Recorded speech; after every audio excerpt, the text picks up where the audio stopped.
Good. Live. Okay.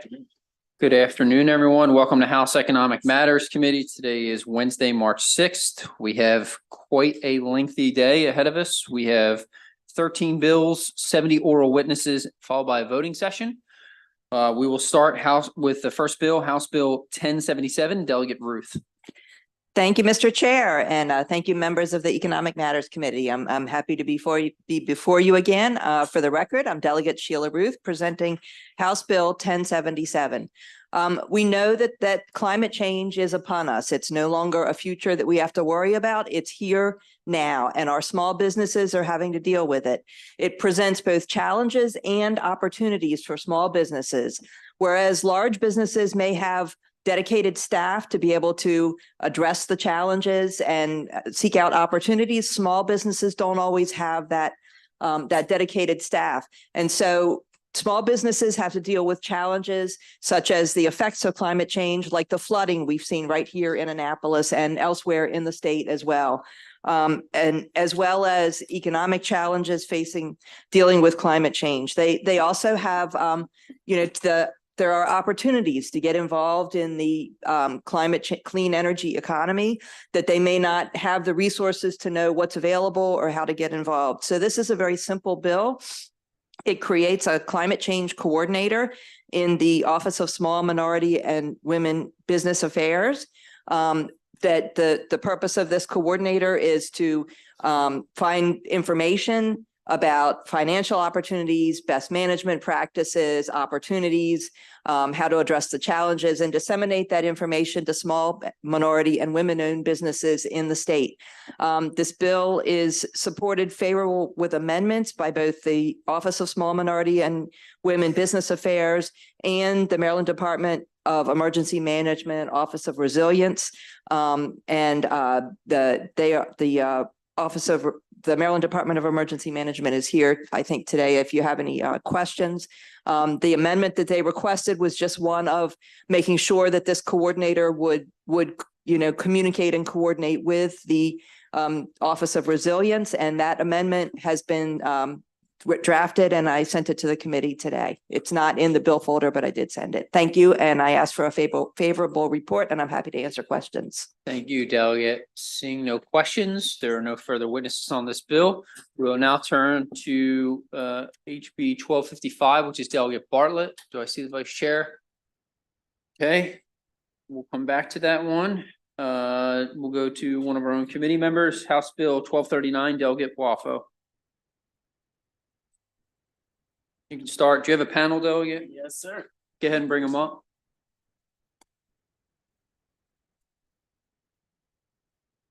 All right. Thank you, Mr. Vice Chair. This will be the easiest bill I do in ECM this year, but can't promise you what's going to look like next year.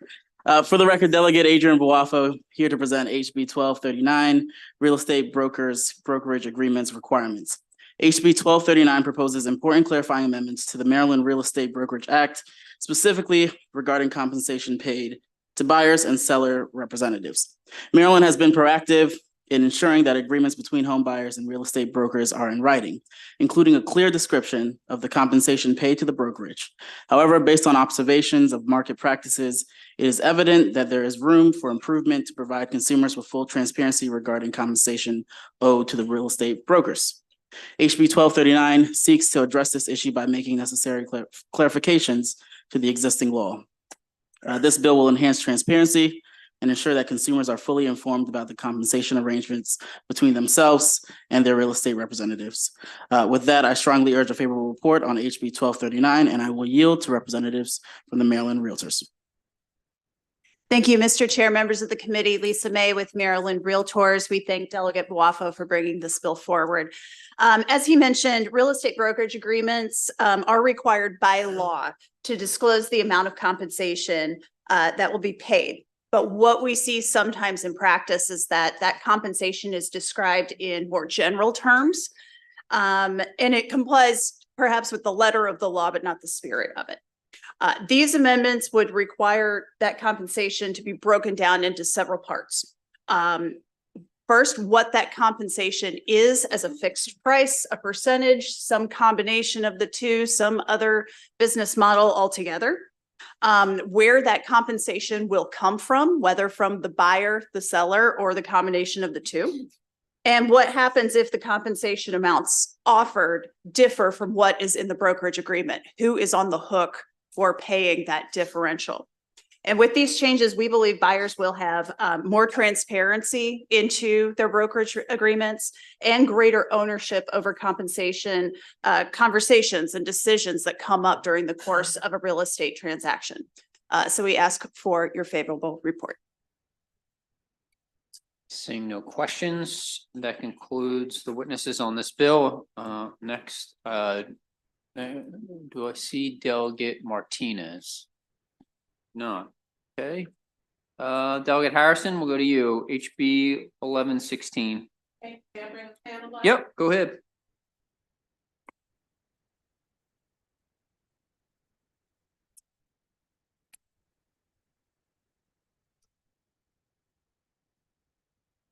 Good afternoon, Chair Crosby. For the record, I am Delegate Andrea Harrison here on behalf of the Maryland Clerk of the Circuit Courts Association to present HB 1116 that focuses on business regulation, restaurants, and traders license requirements. The purpose of this bill is actually just to close a loophole that was created just a few years ago. Essentially, and I'm not going to read this because you all have it in your systems, but essentially there are businesses that sell food, but they also sell merchandise. They should have licenses to do both. This bill would close that loophole, ensuring that they do. And when you think about it, you think about businesses such as Cracker Barrel, Sam's Clubs, the big box stores that sell food where you can sit down and eat, as well as other merchandise. And so with that, I will turn it over to my panel to give more explanation.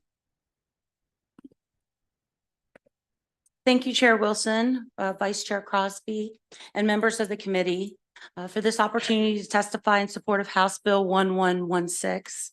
For the record, my name is Heather Deweese. I'm the Clerk of the Circuit Court for Carroll County and the President of the Maryland Clerks Association, which represents 24 elected clerks of the Circuit Court in Maryland. The clerks of the Circuit Court support HB 1116 because it clarifies business licensing requirements by closing a potential loophole in the current statutes. Current statutes exempt the holder of a restaurant license from the requirement to obtain a trader's license. In the case of a large retailer that also happens to have a restaurant on its premises, that can mean that they would only need to pay a restaurant licensing fee each year, which is as low as $10, instead of the trader's license fee required of all retailers, which could be as high as $1,600. This bill would clarify that a large retailer like Target or IKEA with a restaurant would be required to obtain both a trader's license and a restaurant license, since they are engaged in both types of business operations. The clerks asked for a favorable report on HB 1116, and we would like to thank Delegate Harrison for sponsoring this bill. Thank you for the opportunity to comment, and I'm available if you have questions. Thank you, and good afternoon, Chair Crosby and members of the committee, for this opportunity to testify in support of House Bill 1116. And thank you, Delegate Harrison, for sponsoring this bill. For the record, my name is Mahassan El-Amin, and I am the Clerk of the Circuit Court for Prince George's County. And I am here on behalf of the Circuit Court Clerks Association, who we consist of all 24 elected Circuit Court clerks. And we unanimously support this bill. And I'm not going to repeat everything that's already been said, and my record has been uploaded for your review, but my testimony has been uploaded for your review. But specifically for House Bill 1116 will fix a lot of the confusion that was caused as a result of the bill in 2022, SB 496, because a lot of businesses, especially chain stores, were very confused as to which license they could opt to purchase, and that would be the cheapest one, which would be the restaurant license. So it made for an extremely confusing business license renewal season. And I would just simply ask that you issue a favorable report on this bill. And once again, I would like to thank Delegate Harrison, and I'm here for an opportunity to answer any questions. Thank you, Mr. Chairman. Thank you all for, I guess, bringing the bill. Just a question from the Restaurants Association. You know, they didn't have an objection, just that they wanted to make sure that this bill would not require someone who's solely a restaurant to also have a trader's license. So does that need to be clarified in the bill, or how would that be addressed so that's clear to them, I guess?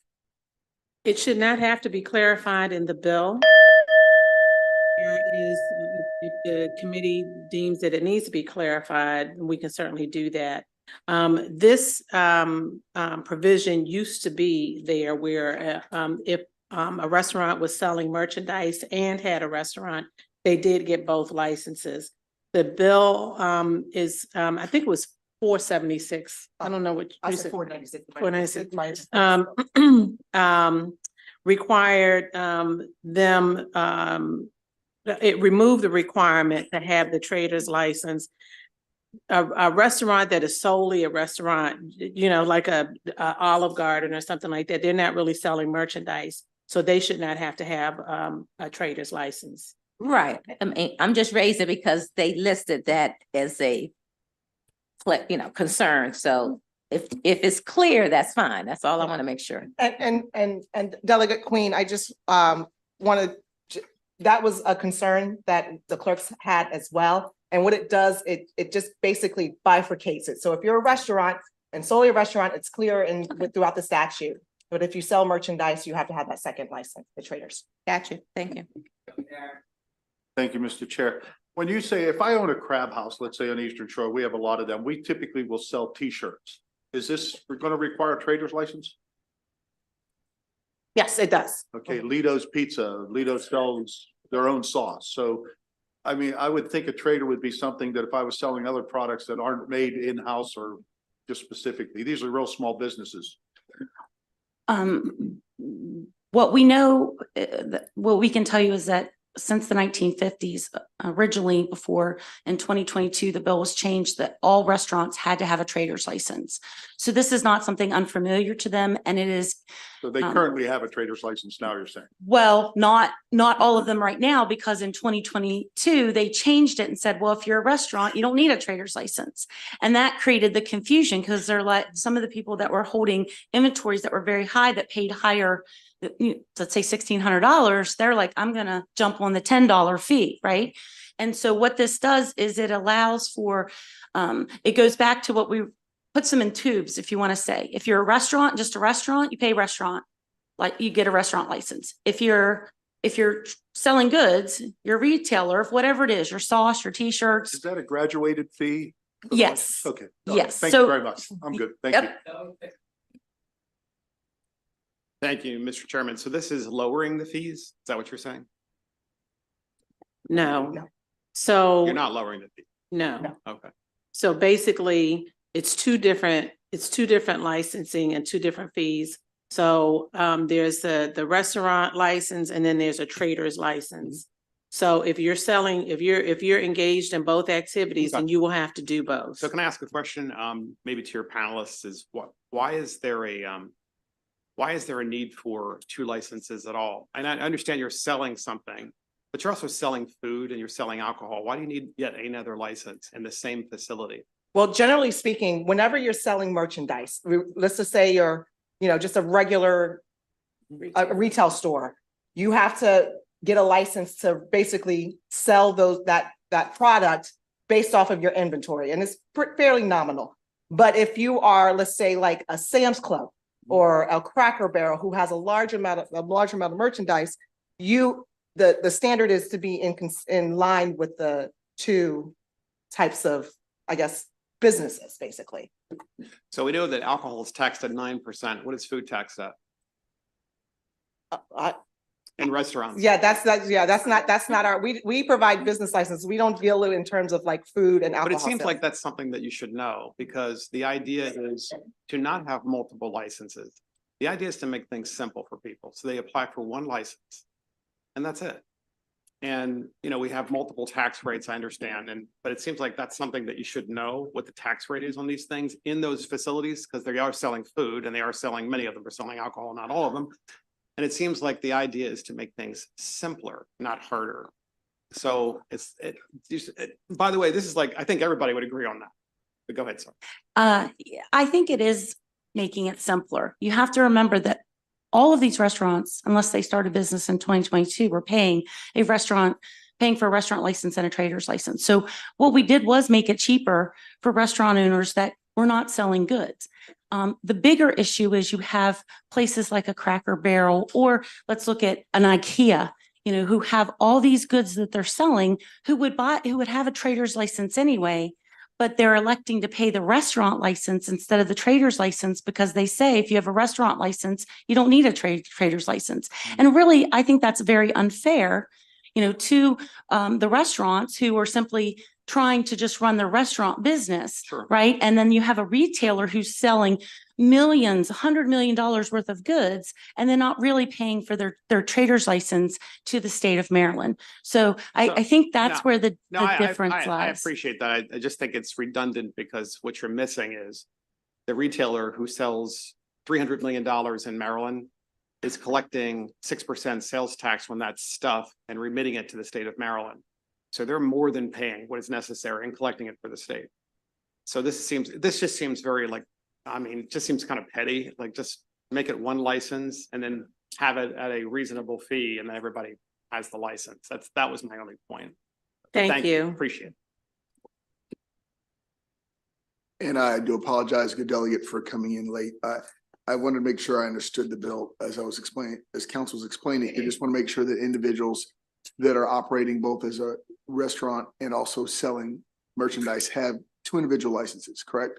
Correct. And I think the value can be, I understand the good delegate saying that it's complicated, but also allows the county to know just who's operating and doing what in their county. And I've talked to your county council members multiple times about, you know, instead of letting somebody have a smoke shop, but call it a convenience store, define what a convenience store is. Define, and then if they want to step over, then they need to ask for a very specific license. So I understand what my colleague is saying, but also I appreciate this, because narrowing, so you know what your individual businesses are doing, how many are clustered in certain areas, who's doing what business. It's very important, because when you make a broad general license, while it may be simple, you kind of lose accountability for what's going on in your county and community. So I appreciate you actually, you know, because we've had this conversation multiple times in the past. So I appreciate you guys leaning in on that. So, but I just want to say thank you.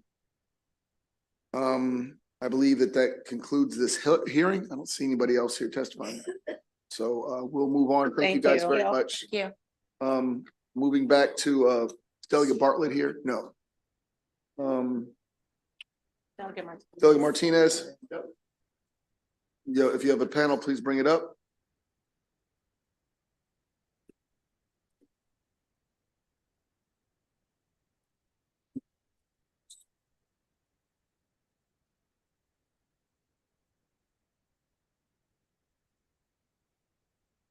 Okay, well, thank you so much, Mr. Chair and members of the Economic Matters Committee. For the record, I'm Delegate Ashanti Martinez, here to present House Bill 1084, the Employee Autoimmune Disorder Protection Act. Before we get into the bill, I want to let you guys know I am working on an amendment that essentially strikes the bill, but makes it into a study.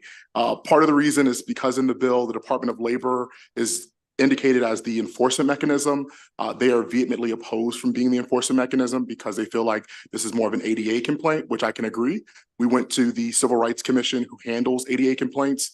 They do not want to be in the bill. They feel like their process of ADA complaints is fine, but there's clearly a disconnect between the autoimmune disease community and the commission. And so they agreed to have a task force, a work group to figure out how best this community can work with the Civil Rights Commission in a post-COVID workplace setting. And so just to give you some details on what that work group will be consistent of, Each member shall have knowledge of autoimmune diseases and shall work to understand how protections and accommodations are being delivered for the autoimmune disease residents here in Maryland and a post-COVID workforce, and how these protections can be better communicated, accommodations be delivered promptly, and educate employers about the need to provide these accommodations, and a report should be given to the appropriate committees.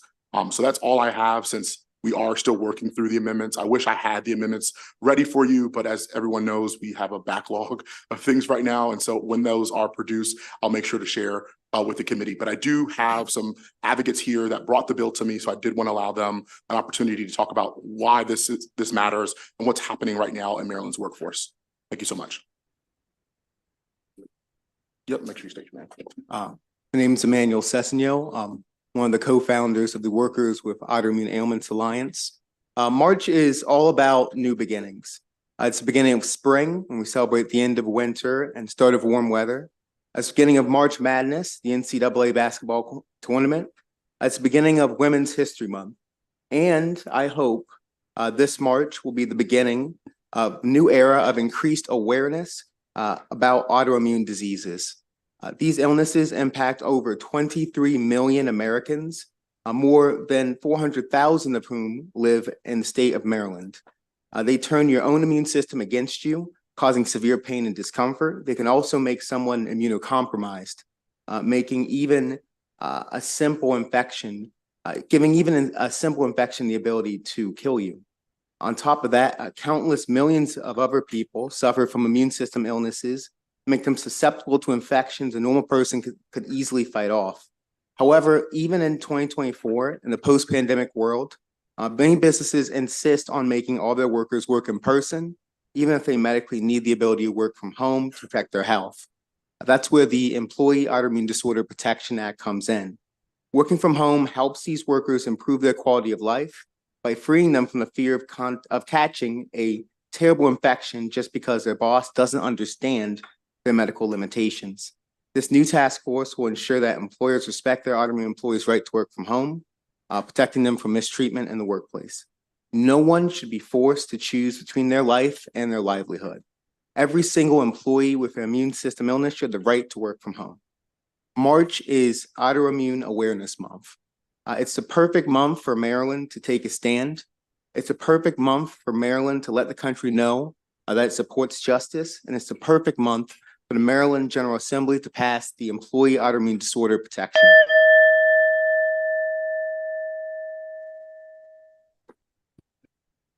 Hello, I'm here today in a personal capacity to support this bill and continue to work with the task force. And I want to thank Delegate Martinez and others for sponsoring this bill.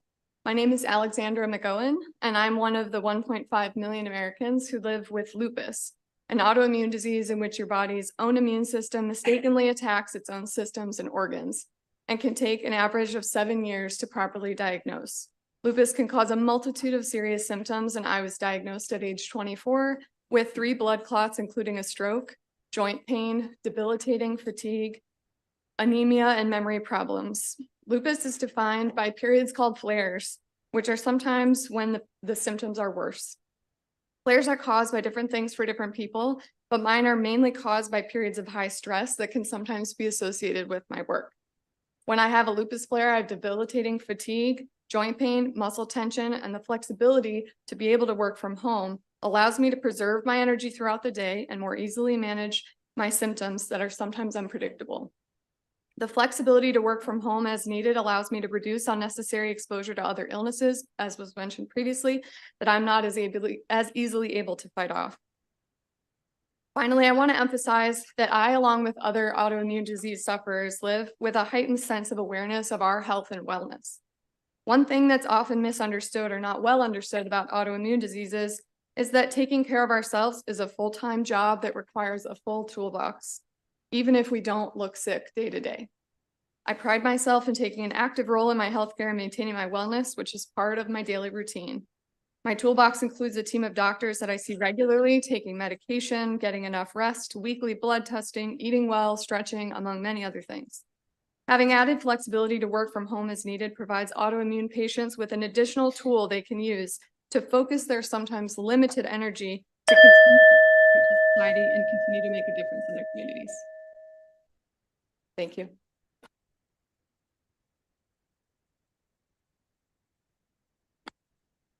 Okay. Seeing no questions, that concludes this bill hearing. Next, we will go to Delegate Bartlett, HB 1255. Delegate, if you have a panel, you can bring them up. I apologize, Madam Vice Chair. Thank you, Mr. Chair. I do not have a panel. I believe it's going to just be me today. All right. Move favorable. Oh, I'm sorry.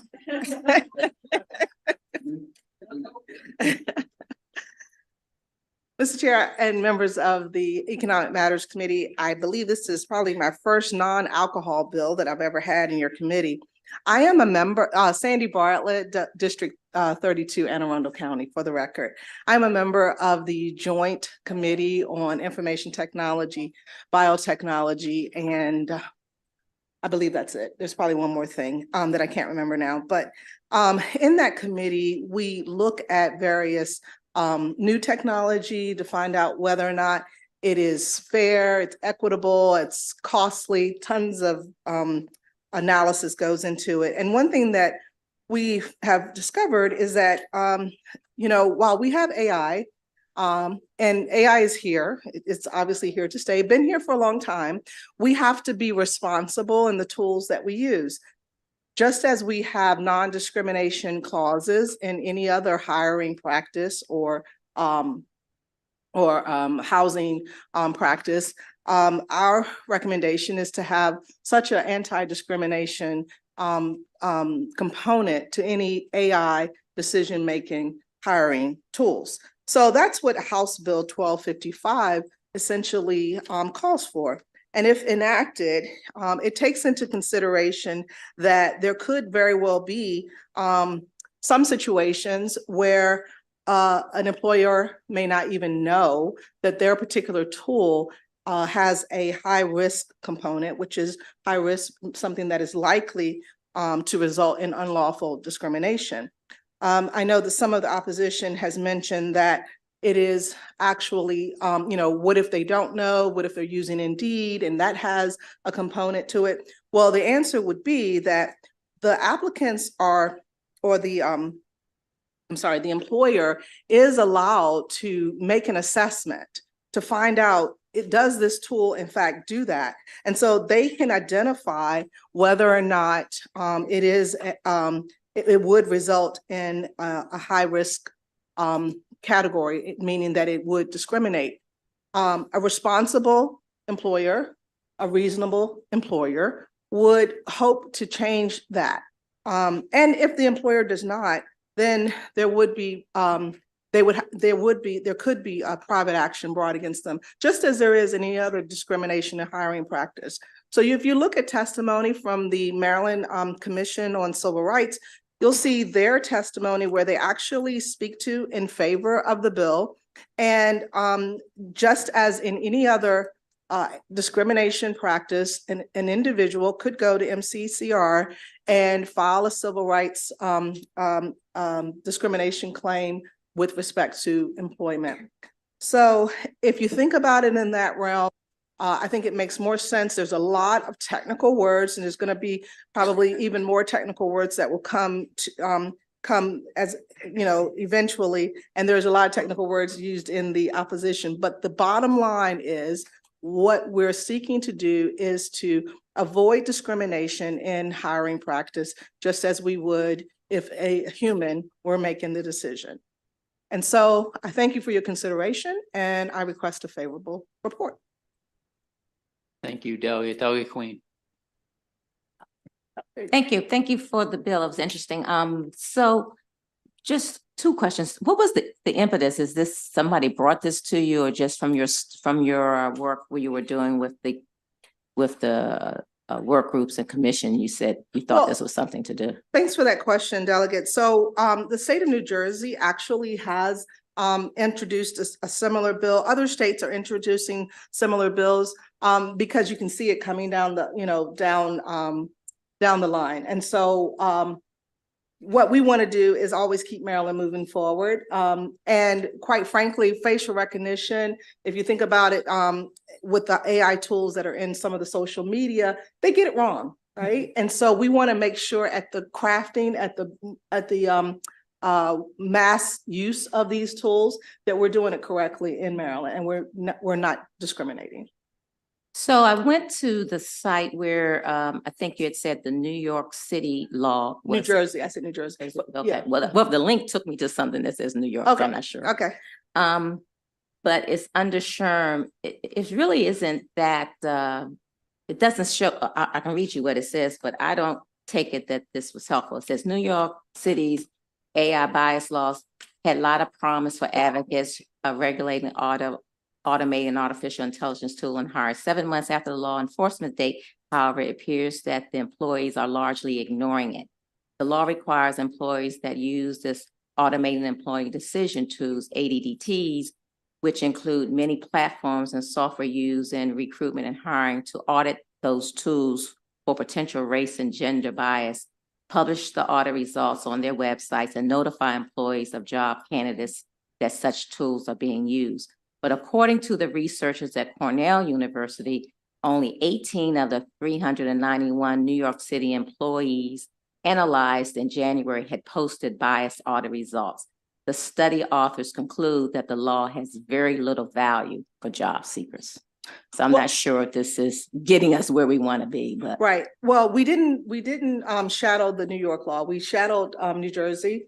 That's one thing, but also, quite frankly, as I compare it to any other form of discrimination, there has to always be follow-up and there has to always be follow-through. So if we find that, if we find that the tool is being used perhaps in one industry more than another industry, then we could make those types of changes. But it's definitely going to not be a one and done type of situation. That sounds like what they incurred in New York as well. It has to be actual monitoring and implementation, and that's where MCCR would come in. Okay, thanks. Chair, I guess my concern comes, today we do a lot of personality testing. There's a lot of companies that use professional organizations that have these tests. Yes. And to some degree, I would call some of that artificial intelligence, if you will. You're suggesting we need to do something with that process also? I'm suggesting only if that process is discriminatory. Okay. I would question, these are professional organizations that write, and AI is a combination of data and software. Right. And I would suggest that maybe somebody's not deliberately, I guess, including telling AI, here's a project we want to be discriminatory. Right. So that would have to almost be an option you check in.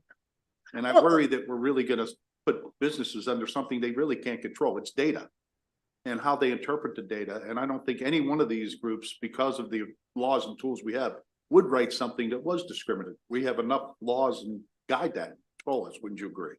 Not quite, because unfortunately, we do not have, our laws do not speak specifically to AI because it is not a human, it is not a person who is making that discrimination necessarily. It is the programming, it is the tool, and sometimes there's unintended consequences with these types of tools. So we want to make sure that employers are actually being aware and being conscious of the problems that exist. These are changes that can be made and will be made eventually, whether they want to or not. Those changes will be made because discrimination is not legal. But I agree. That's what I'm saying. It's not legal. And right now we're already doing tests that we've already determined. These are companies that do this for a living. They're not going out there and allow a product like that to come out, even using AI. If they find that, they will have to find a way of eliminating. Well, then we're saying the same thing. Okay. Thank you. Thank you.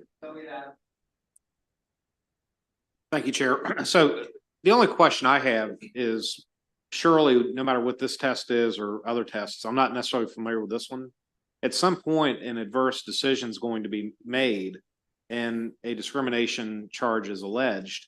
And I'm just not sure how you see this bill being productive towards resolving that issue. For example, if this test is testing 20 people or 50 people in an interview, only one's going to get the job. The 49 others or the 24 others are not. Are we just running into a scenario because we've used a test that it automatically is going to open up the door for, these allegations of violations? And that's the only question I have. And I think that's a good question. and I can see the concern.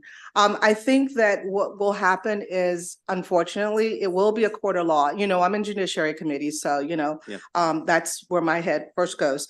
But it would be, you know, a fact-finding basis, and it will be who, you know, if you can prove your point. And it doesn't have to go to a court of law, because remember, we still have the Maryland Civil Rights Commission, the Commission on Civil Rights. So they could actually do an investigation, and they would do an investigation, just like they would in any other form of employment discrimination, to find out whether or not it was meant to be a discrimination, or was it just literally inadvertent, you know, and there were steps made to correct it, things of that sort. So it would be treated as any other, the burden would be the same with respect to discrimination. All right, so Mr. Chairman, to follow up, and it's only because based on your answer, the allegation, are we blaming the tool? Are we alleging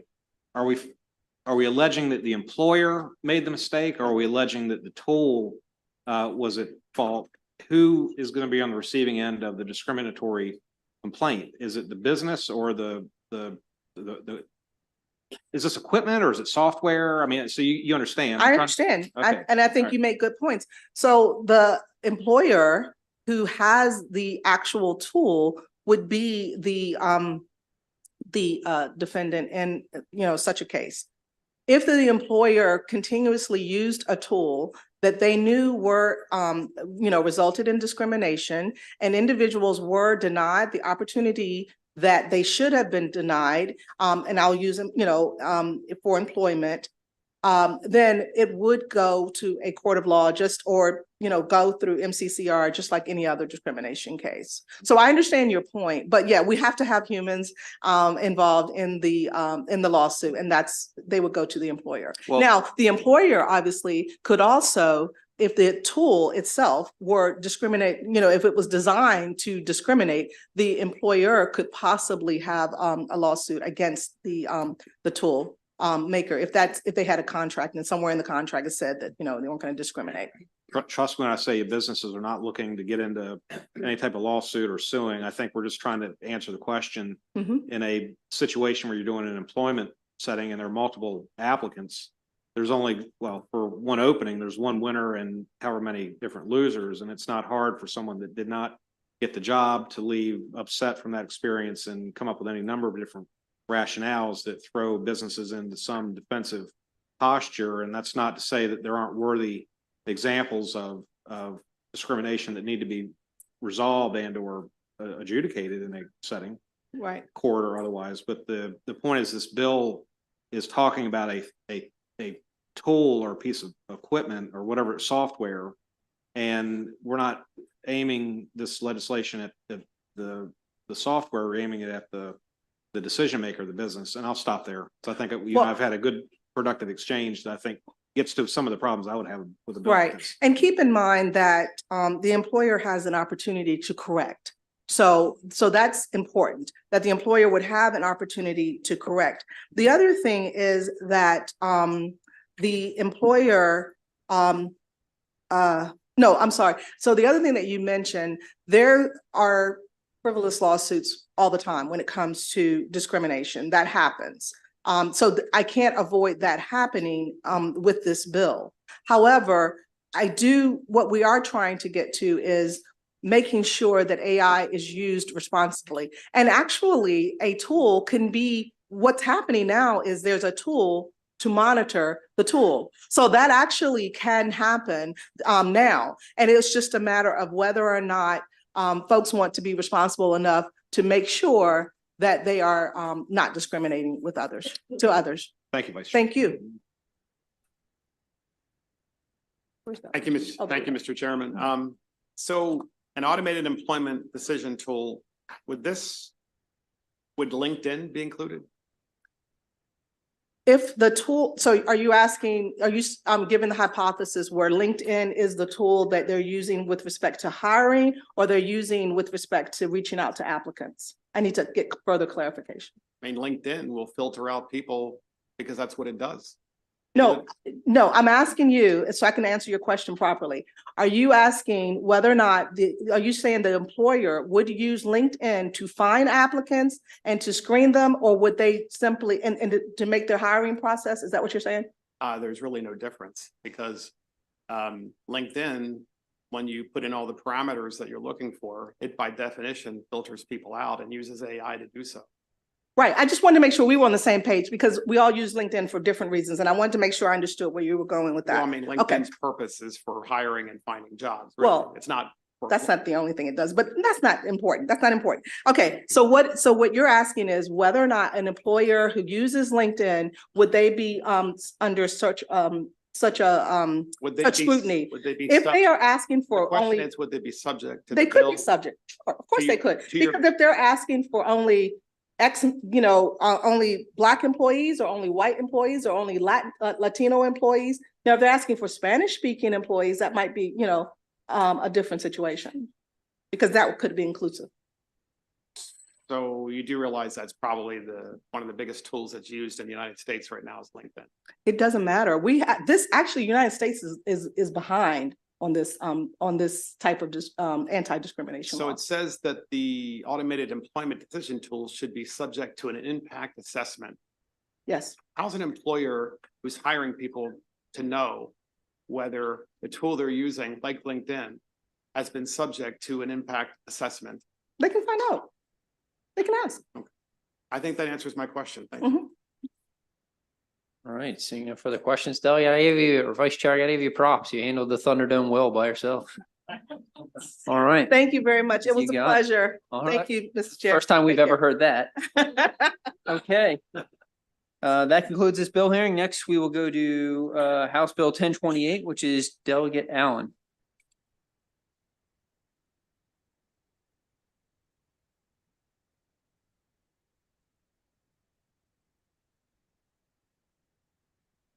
Right.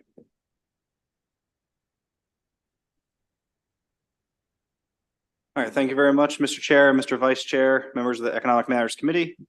For the record, my name is Delegate Nick Allen. I'm here to testify today in support of my bill, House Bill 1028, which would set up regulations for the retail use of electric vehicle supply equipment, also known as EV chargers and charging ports. It's cross-filed in the Senate with Senator Hedelman and Senate Bill 951.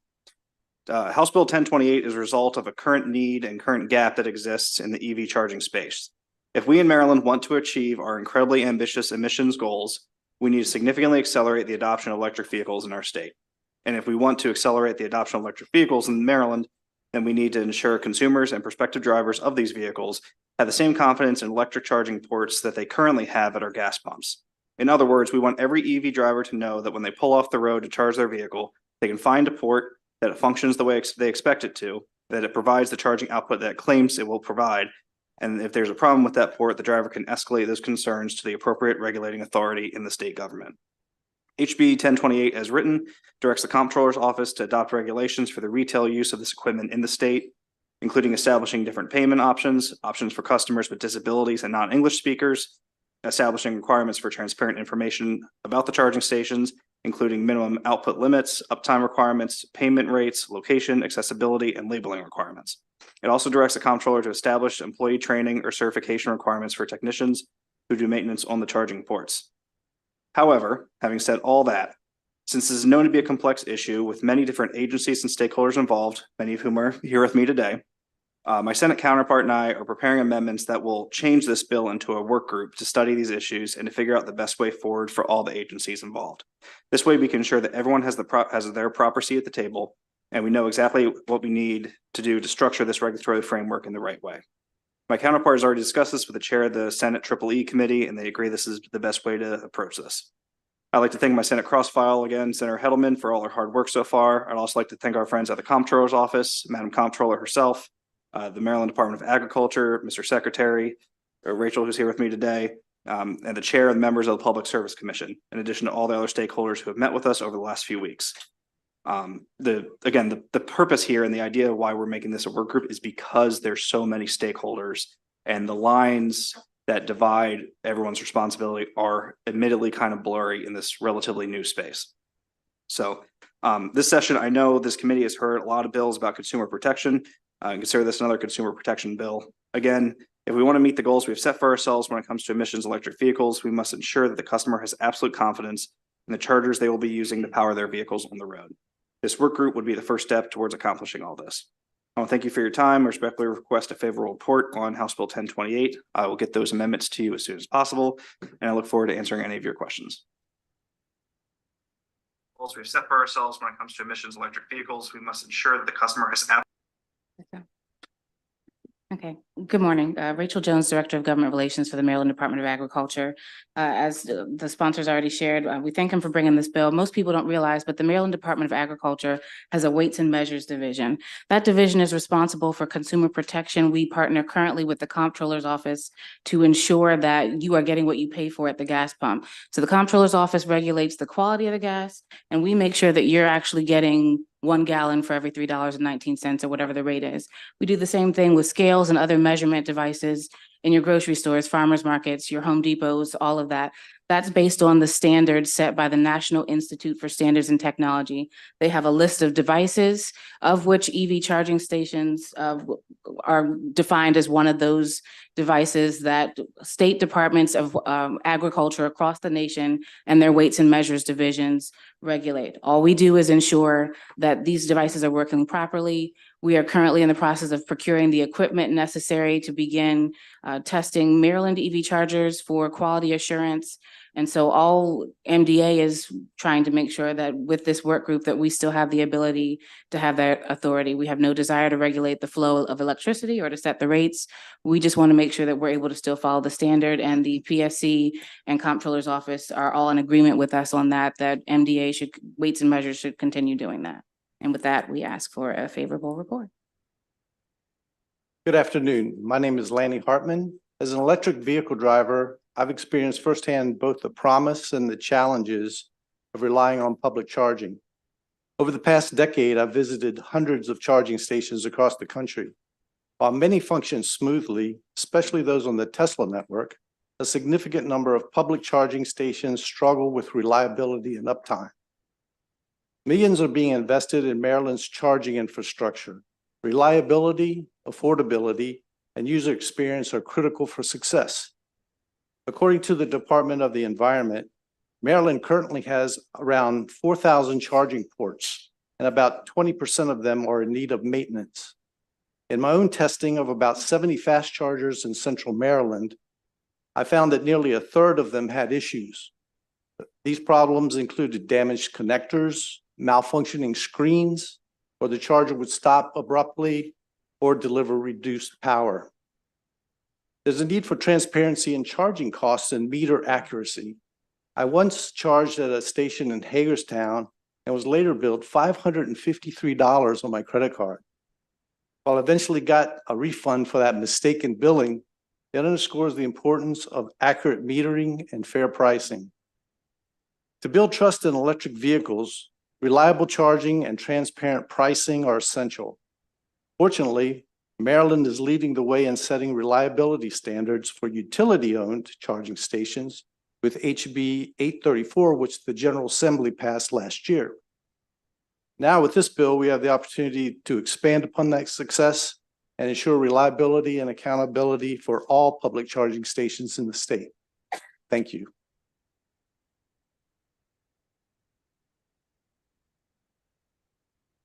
Seeing no questions for this panel, I believe we have one virtual and they are unfavorable. So thank you guys very much. And Ms. Kelly, you can go ahead.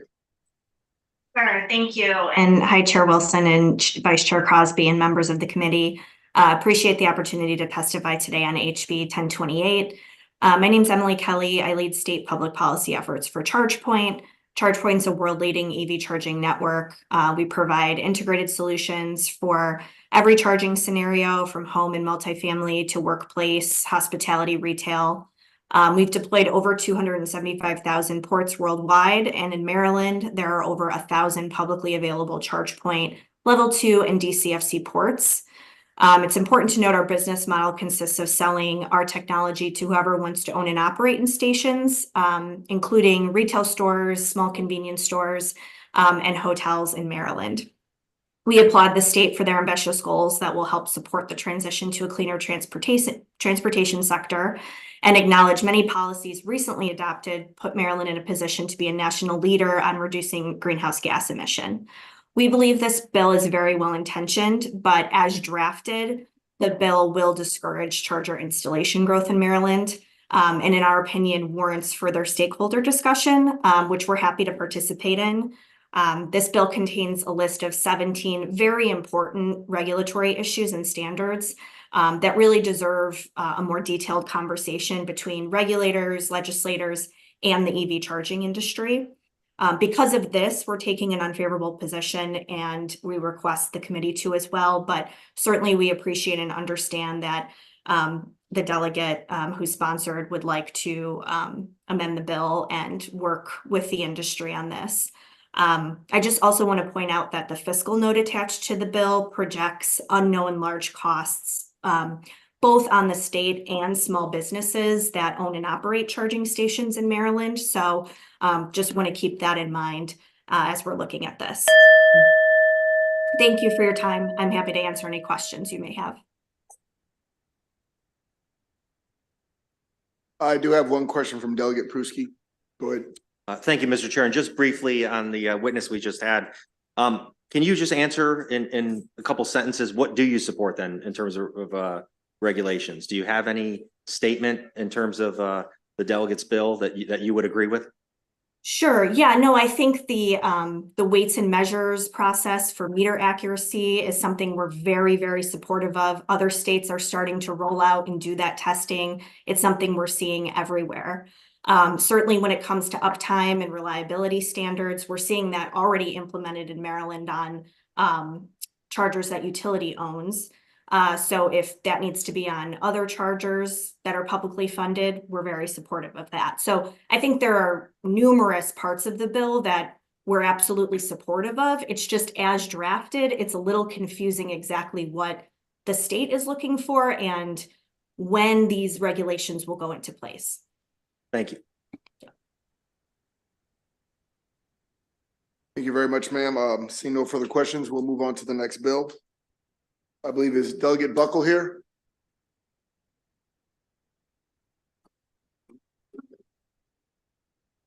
It's an easy one. We have another bill, House Bill 1277.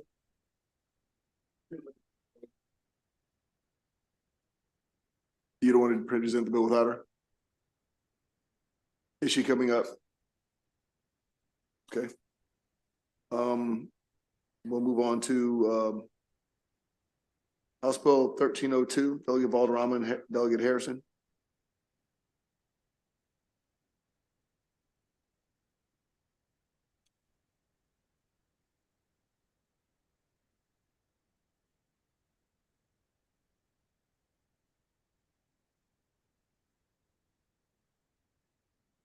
Is there anyone here on House Bill 1302? Obviously, the good delegates are here. Okay.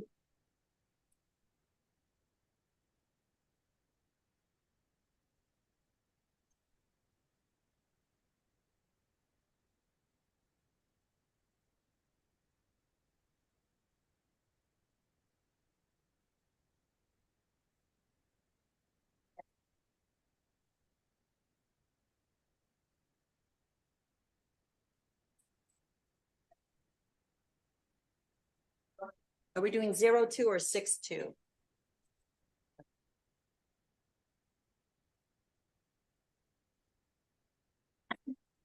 Just sit. Okay. Sit down. Thank you, Mr. Chairman, Mr. Vice Chairman, esteemed members of the Economic Matters Committee. For the record, Chris Valderrama here presenting House Bill 1302, Cosmetologist Aesthetic Services Definition. I'll be brief, and I have my panelists here with you for additional questions. But I just want to start off by saying estheticians, for those of you who use them or may not use them, these professionals, they address diverse skin concerns, everything from acne to aging, employing both traditional techniques and innovative technologies. Notably, the profession of aesthetics stands out for its significant representation of minorities and women, offering a pathway to entrepreneurship and career fulfillment. In Maryland alone, the ranks of estheticians exceed 5,000, a testament to the industry's robust presence and contribution to the state's economy.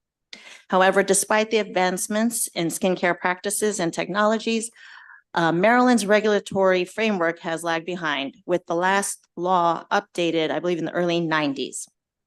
So recognizing the urgent need for modernization, House Bill 1302, emerges as a critical legislative initiative aimed at aligning Maryland's regulations with contemporary standards. And by updating the law to encompass the latest advancements in skincare technology, House Bill 1302 seeks to empower estheticians to deliver services safely and effectively, thus retaining their talent within our great state. We are currently losing estheticians to other states that have updated their definition and are practicing within their intended scope and education. Moreover, the bill grants the Board of Cosmetology the flexibility to promulgate regulations that support the evolving needs of the industry. I will say crucially, House Bill 1302 aims to define the aesthetic services not only reflects the current state of the industry, but also facilitates the provision of quality care to clients across various settings. So by ensuring that estheticians can practice in accordance with their training and expertise, the bill aims to bolster the state's position as a hub for skincare excellence. Furthermore, by regulating the regulatory gaps and fostering collaboration between stakeholders, House Bill 1302 paves the way for continued innovation and growth within the state's skincare industry. Finally, I'd say the evolution of aesthetics in our state underscores the vital role played by estheticians in promoting skin health and well-being. So with House Bill 1302 poised to hopefully usher in much needed regulatory updates, ensuring that estheticians can continue to thrive and serve their clients with excellence, I urge a favorable report on House Bill 1302.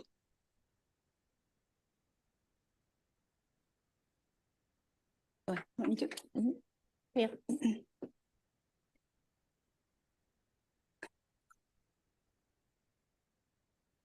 Somebody. Okay, sorry. Good afternoon, Mr. Chairman, Mr. Vice Chair, and esteemed members of the committee. My name is Amanda Gossert, and I come before you today with a wealth of experience in the field of aesthetics. Having owned 2 aesthetic businesses and worked at a dermatology office in Maryland. The practice of working within the epidermis is a cornerstone of an esthetician's expertise, whether in the medical facility or a spa environment. Estheticians offer a diverse range of services meticulously tailored to meet the unique needs of each individual client. The epidermis, serving as the outermost layer of the skin, is composed of approximately 30 to 50 layers of dead keratin cells. Estheticians exclusively operate within the epidermis, focusing on treatments and procedures that do not involve living tissue. House Bill 1302 not only seeks to empower estheticians, but also aims to bolster Maryland's position as a hub for skincare excellence. By updating legislation to reflect the latest standards of advancements in skincare technology and endeavors to enhance the quality of skincare services across the state. As a seasoned business owner with the aesthetics industry, I understand the challenges associated with relocating. Unfortunately, aesthetic business in Maryland encountered obstacles due to state limitations, compelling me to seek opportunities in neighboring states. These constraints hindered our ability to deliver optimal services, but also posed challenges in effectively serving our clients. House Bill 1302 is essential for continued growth and prosperity of the aesthetics industry in Maryland. By addressing constraints and aligning with industry best, may I continue? Just thank you. Okay, industry best practices. Thank you. Sorry. I thought you meant finish the sentence. Oh, gosh.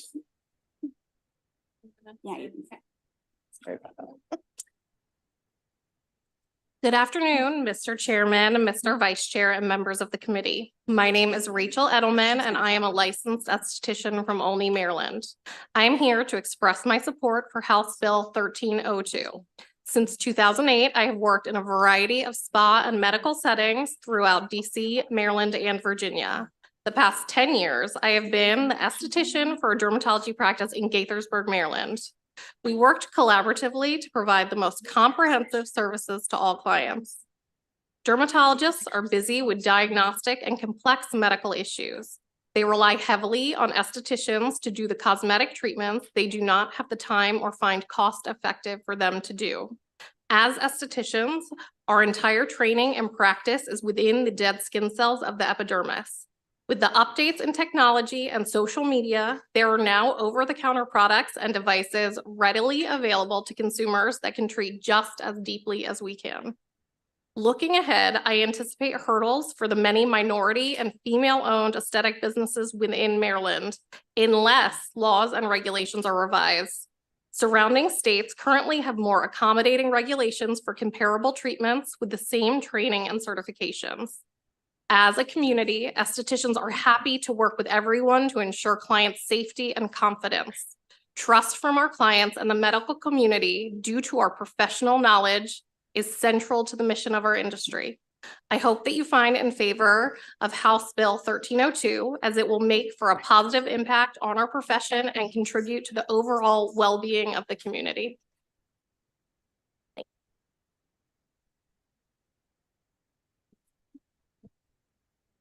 Good afternoon, Mr. Chairman, Mr. Vice Chair, and members of the committee. My name is Sabrina Scott, and I own a small business in Severna Park. Today, I am here to express my support for House Bill 1302. As a licensed esthetician and small business owner, my journey in skincare began in 2018. After completing 600 hours of training and passing my state boards, I also pursued a national certification with NCEA, as well as many other certifications in a variety of skincare treatments.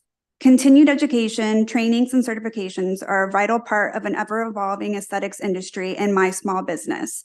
However, in April of 2023, new regulations were introduced that significantly restricted my ability to perform my duties as a licensed esthetician. Despite our specialized training to work within the epidermal layers without penetrating live tissue, these regulations impose broad restrictions, even affecting basic procedures like superficial peels.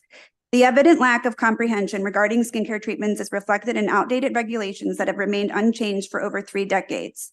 Because of this, many women-owned small businesses, including mine, are grappling with the repercussions of these restrictive measures. Faced with the possibility of relocating my business to DC, where regulations are more favorable, I found myself at a crossroads. The disparity between evolving skincare practices and stagnant regulations not only hampers businesses, but also jeopardizes consumers seeking quality skincare services. There is potential for collaboration between trained medical professionals and estheticians. By distinguishing between cosmetic treatments within the esthetician scope and medical grade treatments beyond it, we can ensure the safety of both practitioners and consumers. Most states have adopted guidelines striking a balance between protecting estheticians and consumers, so we are urging Maryland to follow suit to safeguard its economy and preserve its thriving skincare industry. In conclusion, the outdated regulations governing estheticians in Maryland stifle innovation and jeopardize the livelihoods of small business owners like myself. Thank you. I respectfully ask for your support on the House bill. Mr. Chairman, I'd just like to add, I would be remiss if I forgot to mention that I have 2 amendments that were submitted to council regarding this bill. They're considered friendly amendments, and they're the same amendments that it passed out in second reading posture on the Senate side as well. And for many of you here who know, former delegate, he's here just for questions and answers. Thank you, Mr. Chairman. For the record, my name is Sid Saab. I'm here representing the esthetician, the Maryland Esthetician Alliance, and I'm happy to answer any question.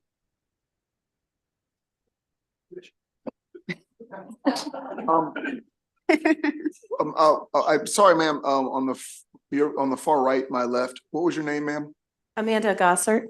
Just want to make sure you're covered, ma'am. I see we have one question from Delegate Queen. Thank you, Mr. Chairman. So you may have answered this question because it was related to amendments. So the Department of Labor had a comment in here that they wanted you to strike applying makeup because they felt that was too onerous and would cause makeup artists to have to get licensed. So is that one of them? That is one of the friendly amendments, Okay. yes. And then Met Chi had amendments as well, but I didn't see them. Are the other amendments related to the Met Chi issues? Do you know what they are? One of them is. So you didn't accept all of theirs? No. Okay, thank you. No other questions for this panel. I believe we have one favorable Department of Labor, but they're virtual. Is Nicole Fletcher online?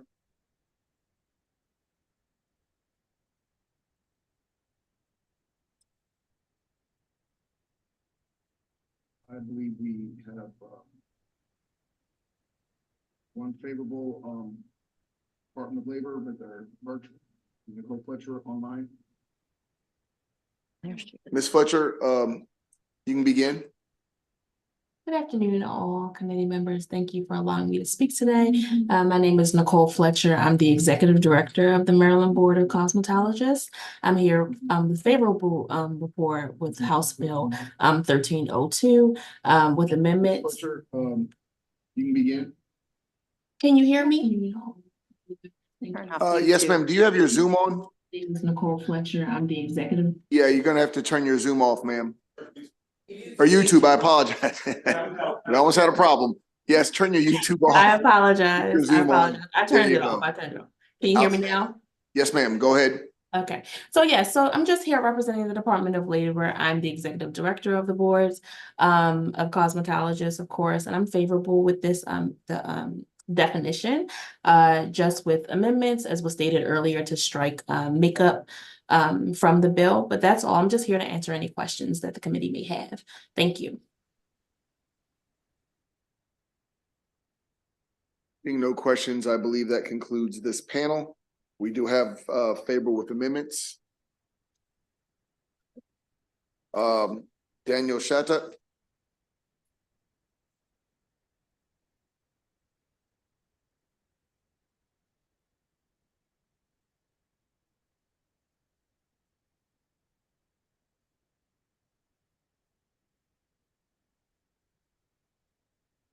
Mr. Chair, members of the committee, I'm Dan Shattuck. I'm here today on behalf of the Maryland Dermatologic Society, and we are in support with amendments. The amendments that we're putting forward are just clarifying amendments. One is with regard to the use of lasers or devices emitting light. We want to make clear that the use of lasers is not considered or under the scope of the estheticians. And also we're putting forward just what we think is clarifying language regarding the epidermis. The epidermis is the living layer of skin. It's the topmost layer of skin. And as the estheticians were describing, it's a continuum of layers. And we wanted to clarify that the outermost layer, it's called the stratum corneum. It's the dead skin of the epidermis, is the limit to which we think is healthy for estheticians to go. If you go too deep, then you run the risk of causing abrasions or affecting living tissue. So we asked that the committee, we shared the amendments with the sponsor, and we asked that the committee also consider these amendments. And with that, I'll conclude my testimony. And I think we might have a physician on as well on Zoom. Thank you. Delegate Valderrama.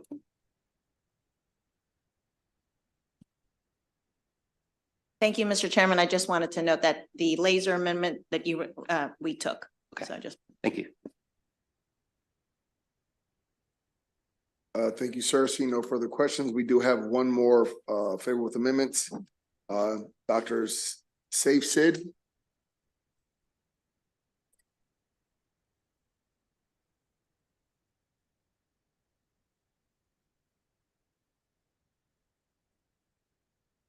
You can go ahead, sir.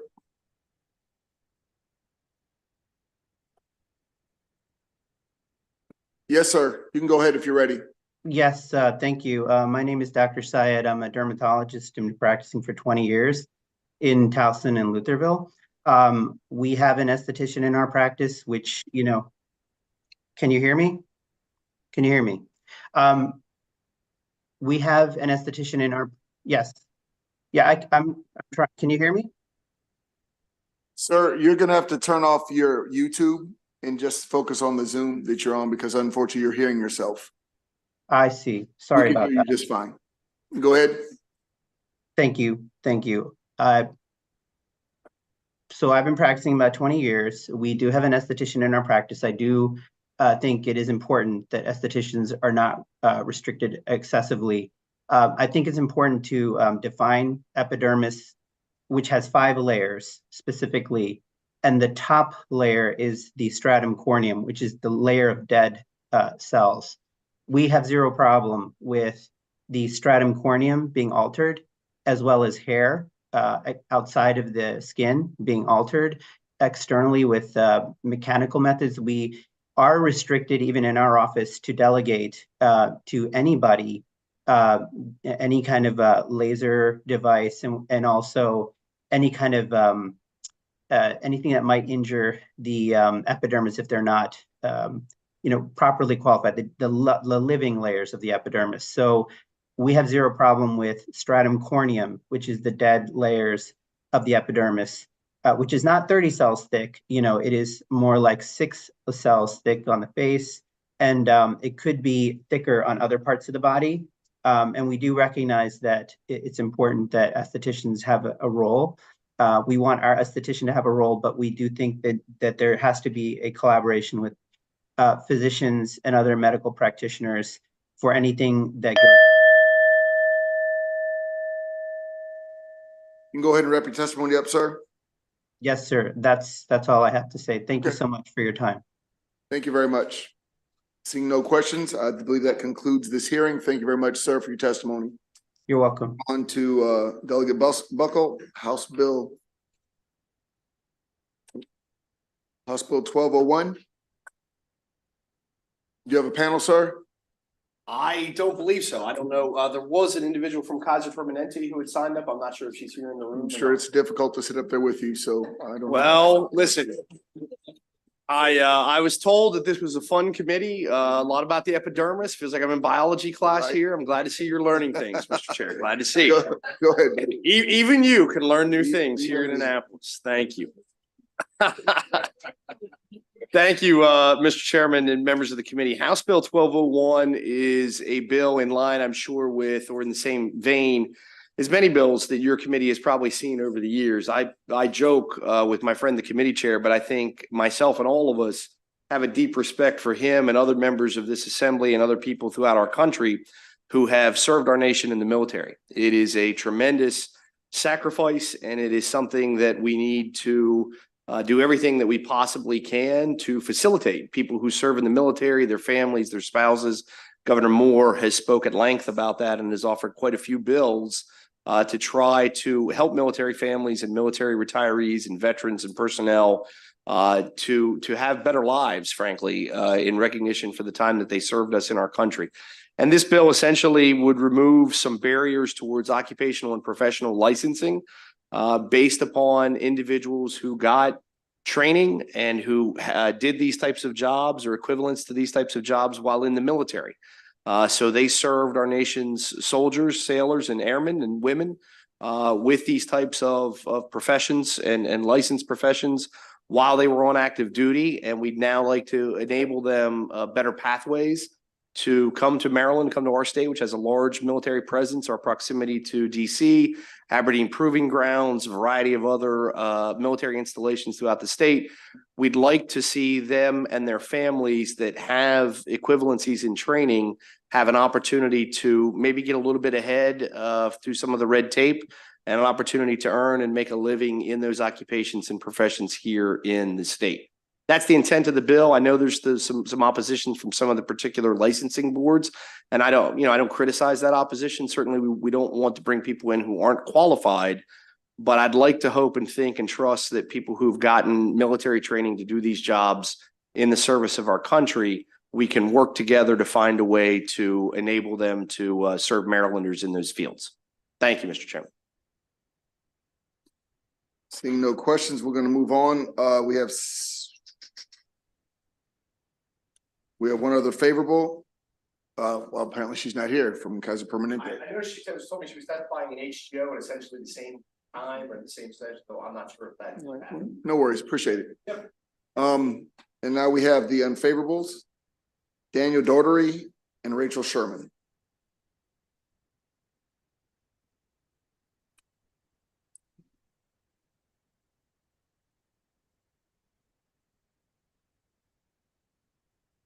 Thank you, Mr. Chairman, Mr. Vice Chairman, members of the committee. I'm Dan Daugherty. I'm here representing the Maryland State Dental Association and the Maryland Society of Oral and Maxillofacial Surgeons. We certainly do appreciate the spirit in which this bill has been introduced. We understand the importance of trying to facilitate members of the military, their spouses, veterans, and survivors of military personnel to get licensed in Maryland. However, I think this bill causes us great concern. Number one, you're lumping a lot of very diverse professions and occupations together. And certainly this should be focused, I would think, better if they were separated to some degree. Secondly, with respect to the health occupations article, our problem with the provisions that relate to the military personnel themselves is that it's very ambiguous.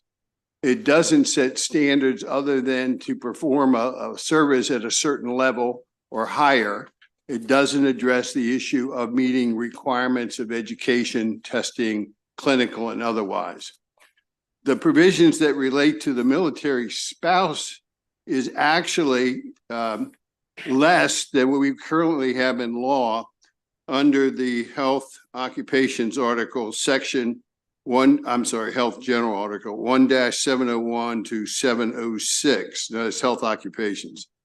It requires that a member of the military or their spouse go to a board to get licensed. They are to be given assistance. Efforts are to be made to license them in 15 days. If they don't meet qualifications, someone is to be assigned to them to assist them to find those areas where they can get access to meet those qualifications. It goes way beyond what this bill does. And for those reasons, we would urge either that you delete health occupations from the provisions of the bill or give it an unfavorable report. Thank you very much. Thank you. Good afternoon, Chair and committee members. My name is Dr. Rachel Sherman. I am a family nurse practitioner, Army veteran, and I'm here representing the Board of Nursing, of which I'm an advanced practice member. So we have some of the same concerns with this bill, and that's why the Board of Nursing respectfully opposes. The bill requires an occupational licensing board to issue a license, certificate, or permit or registration to an applicant who is military trained or who is a military spouse if the applicant meets certain requirements. Unfortunately, the educational requirements are not equal, and I'm speaking to you in the position of someone who has served in the Army. The educational requirements of what someone would go through in the military may not necessarily equate to that of the civilian world. And we want to make sure that military men and women who enter the workforce are prepared in the best way possible. And we understand that there are transitional issues when coming out of the military and entering the civilian workforce. So although the board supports the practice of reducing barriers to licensure and certification for military families, we have serious concerns about how this bill is written. The bill places an equivalency between completion of military training to that of the civilian practice standards, and we know that they are not the same. Furthermore, the legislation fails to specify an educational requirement. Education requirements are a significant feature of the Board of Nursing, specifically for licensure and certification in nursing and related professions. The board is concerned that the aspects of this bill pose a danger to the public who rely on medical professionals who are thoroughly trained and understand the standard and rigorous processes of which you would go by seeking licensure. Thank you.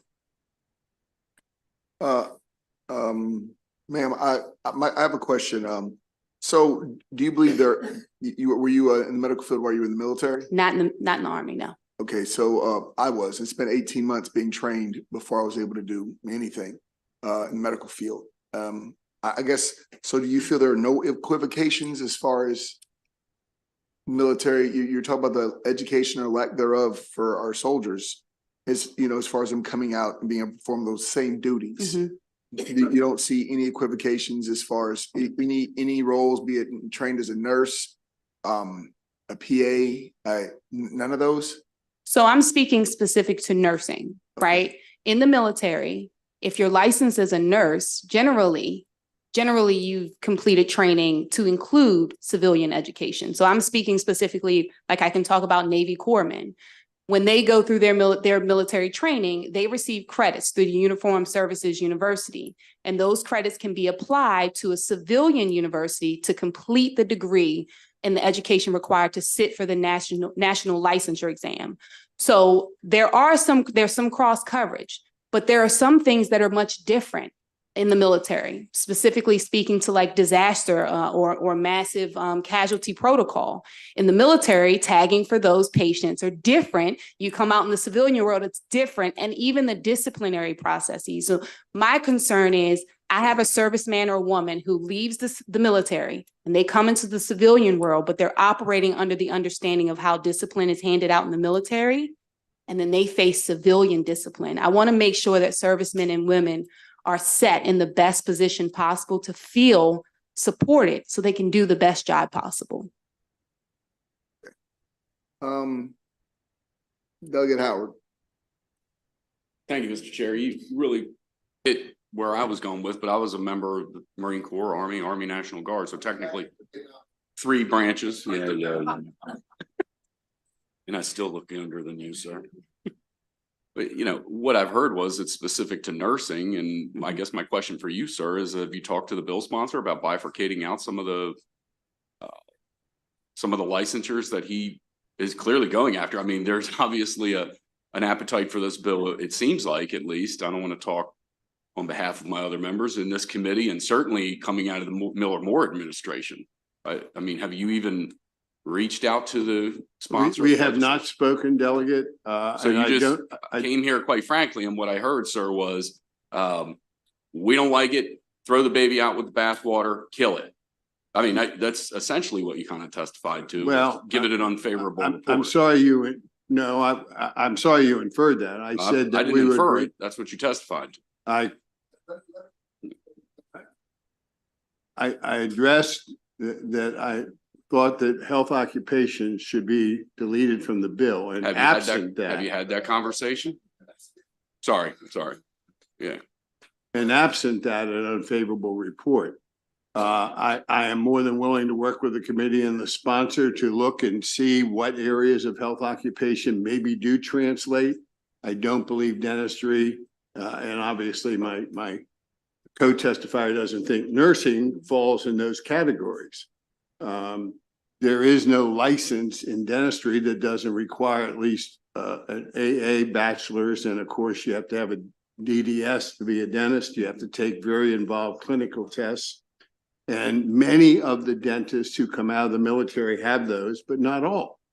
And we think that for the safety of Maryland citizens, that the standards that are set out in sections 1-701-706 of the health occupations article, which is intended to facilitate the transition of military personnel to licensure under health occupations, assures those things, and at the same time gives the military personnel, be it spouse, military member, assistance in getting rapid licensure. How long did you know the bill was coming? How long have you known about this? Literally about 10 days. And you have not reached out to the sponsor? No, I have not. Thank you, sir. Thank you, Mr. Chair. So a couple of things that were said, and Delegate Howard brought one up. So you both are against it, but to the nurse testimony, have you suggested amendments to the sponsor? I'm not sure if the Board of Nursing has suggested amendments. I did have a conversation with a couple members when I testified on the Senate side last week. I didn't have the opportunity to speak with Senator McKay. I don't know if he had to go somewhere to testify. It is my understanding that they were proposing this bill for an event that is happening later in the year where they want to assists about 2,600 members in the state of Maryland with receiving healthcare. And I didn't get an answer to that question. Okay, just so, as a follow-up, and I would suggest that maybe you work with the sponsor as well to give a path forward rather than just a no. I will say that we had briefings with our hospital, and there is a dire nursing shortage in the state of Maryland. And our hospital in particular mentioned somehow working to get military spouses and military members to be able to transition and become nurses so that they can go to work. And instead of doing that and finding a path forward, we find ourselves in my county having to bring in nurses from all over the world. And I find it very unsettling and frustrating that we have wonderful members of the military who a lot come out of a lot of our installations here who can't seem to get assistance or a path forward. So I'm pretty frustrated with that. I work for a service disabled veteran-owned company and as a recruiter, and I've participated in TAP classes and counseled people at transition assistance programs. And over again, I have heard this for several years, that there's not an easy path forward. And I think this bill goes a long way. So I would just like to get, your comments on how we can work on that and a path forward. In addition to the lack of nurses, there's also a problem with military spouses and service members who are qualified and they're not even able to get their licenses. I know that's not your fault or your problem, but this is an overall problem that needs a solution. So I would be very interested in your comments and hope for answer and some amendments to help this work. Yeah, absolutely. So I don't believe that this bill addresses that. This bill is looking at allowing certain individuals to challenge a board and bypass some of the national standards for licensure requirement. A better option for some of the nurses or individuals who have trained or maybe completed some of the requirements to complete a nursing program, be it an associate's degree program or a bachelor's program, we really need to address the schools, because when they're coming out, the schools need to set a path forward so that they can receive credit for the training that they've done, complete the educational requirement to sit for their national licensure exam. And there's some components that may be missing from someone's training. So maybe they only need to do pediatrics or women's health, a rotation in that. Once they've completed that training, then they can sit for the national licensure exam. So speaking specific to nursing, this bill does not do that. This sort of bypasses the educational requirement that is set forward on a national level from a nursing standpoint. Now, I do know that the Board of Nursing has provisions in place. So if someone presents themselves as a military spouse, we have a certain level of requirements that we have to meet, licensure within 15 days. But again, there are certain provisions the Board of Nursing has to do. It's not just a matter of someone submitting an application and we push a button and issue a license. We have to go back and vet their school. We have to go back and vet and make sure that they haven't had any discrepancies or disciplinary actions on their license before they can receive their license in the state of Maryland.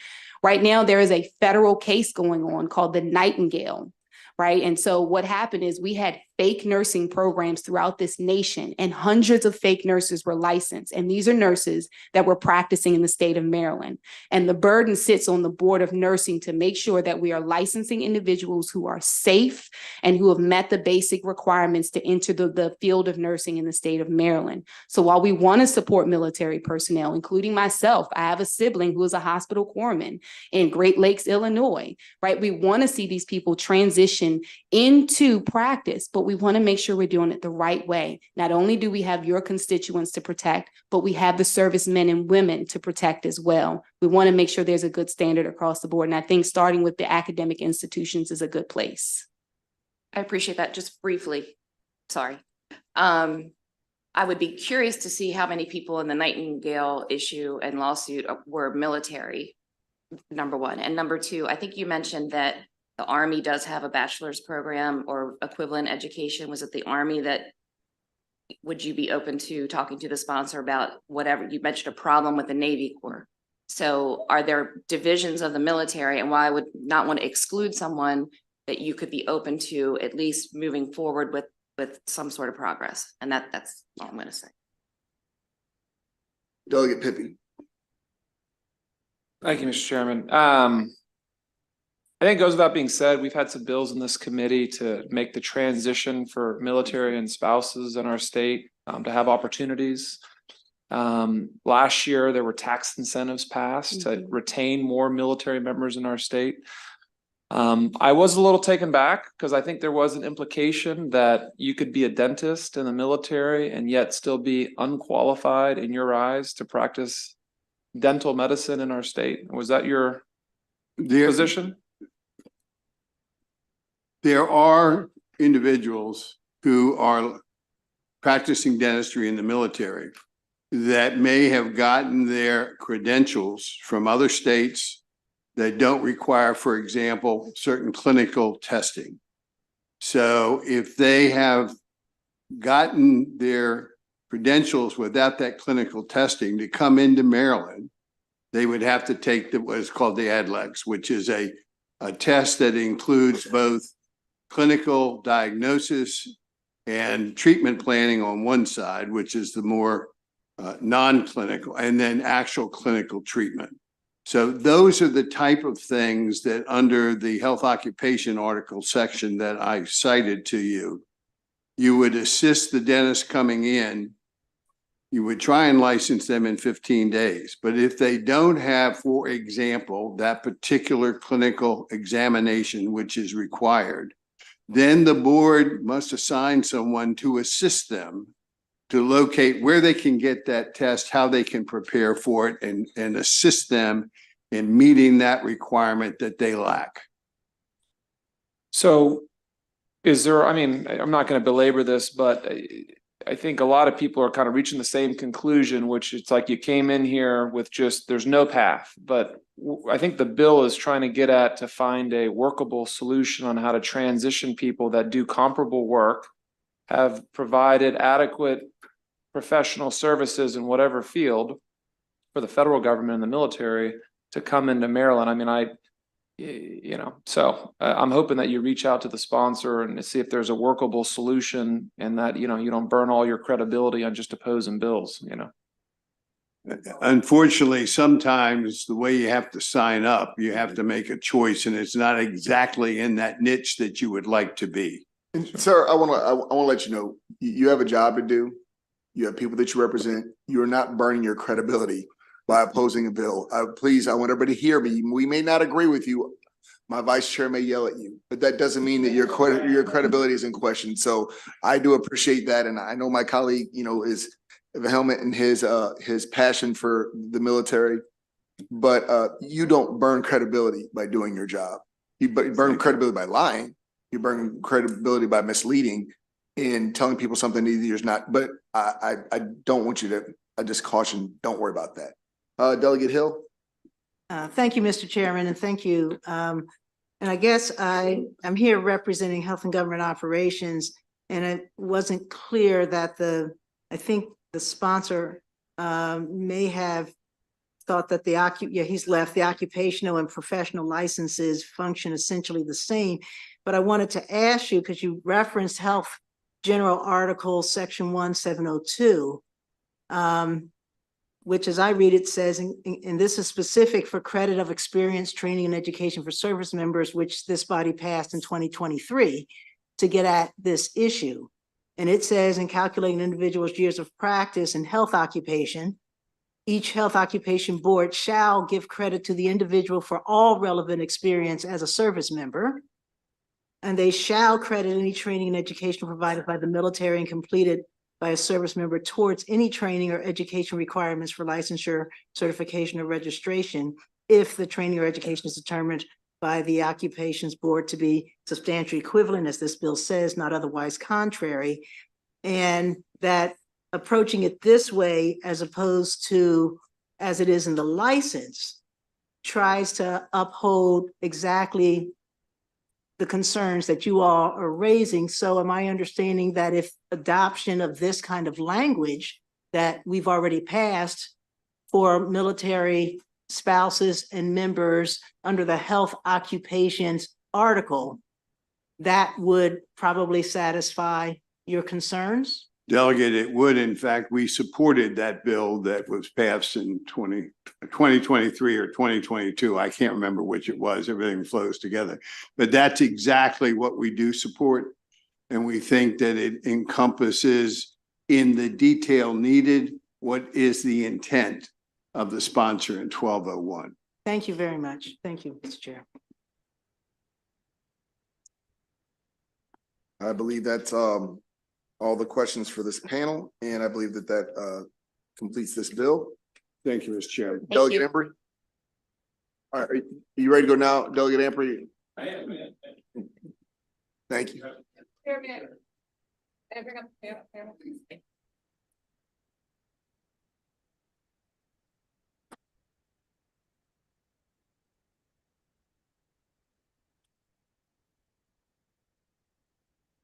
I know. Y'all see enough of me. I wanted to make sure Delegate Embry was here to, you know. Shall I start? Vice Chair. Mr. Vice Chair, and members, it's good to be back. Thank you so much. So last year, the General Assembly, thanks to this committee, passed Senate Bill 760, which expanded the oversight of the state over security guards, private security guards. We appreciate that. It takes effect June 1 of this year, and that was a bill that was sponsored by Delegate Ampry and myself. We're back to adjust the bill specifically in the area of security guards who work in hospitals. The MHA brought this issue to our attention, and there are 3 areas that we have addressed, but I want to stress we are still working on amendments, which we hope to have to you soon, that will do even more. The 3 issues, one is protecting HIPAA information, so information that's medical and about patients from the use of force reporting. And let me stress, this bill only addresses the use of force reporting. So the bill last year did a few things, including training standards and application standards and background standards, but this bill only applies to the part of the bill that requires use of force reporting. So the first thing is restricting HIPAA information, so hospitals are not under any obligation to put in information protected by federal law or any other state law that's similar. The second issue is if they are already making reports to OHCQ, for instance, adverse events are reported currently under current law, we don't want duplicative reporting. And the third issue, and this is what we're working on, still working on, is healthcare interventions that are at the direction of a doctor or direction of other clinical staff. So not what we think of as traditional security guard functions. So that is the goal of the bill as written. And again, we will be hopefully very soon providing sponsor amendments that will solve all outstanding issues. Hopefully, yeah. Yes. Yep. And with that, I will turn over to my wonderful panel. I have nothing to add. She covered it all.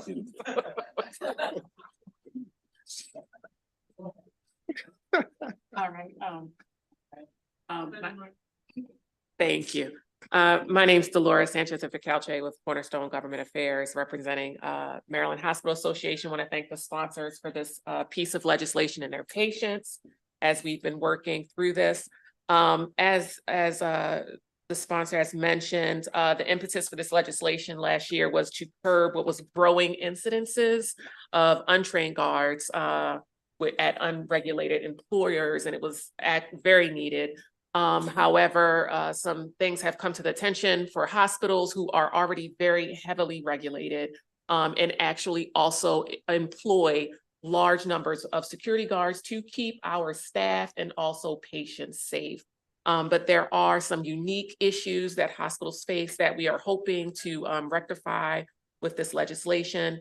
As it was mentioned, hospitals already are under scrutiny of the CMS, Centers for Medicare and Medicaid Services, the Joint Commission, and the Office of Healthcare Quality, where hospitals have to report healthcare interventions, uses of force, and the like. Also have quite a bit of robust training for hospital security guards already in place, which exceed the 12 hours in minimum in the bill. So this legislation that was passed last year, as you've heard, goes into effect in this summer, in July. So we really would like to get this piece of legislation passed so that we can have some of the concerns corrected before last year's bill becomes effective. So it is desperately needed, and we appreciate your consideration.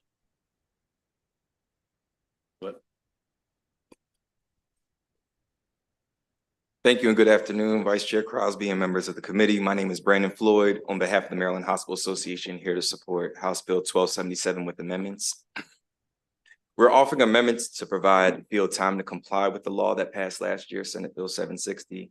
Before it goes into effect, hospitals must develop training programs that meet the letter of the law and ensure that the specialized training that healthcare security guards receive is still intact.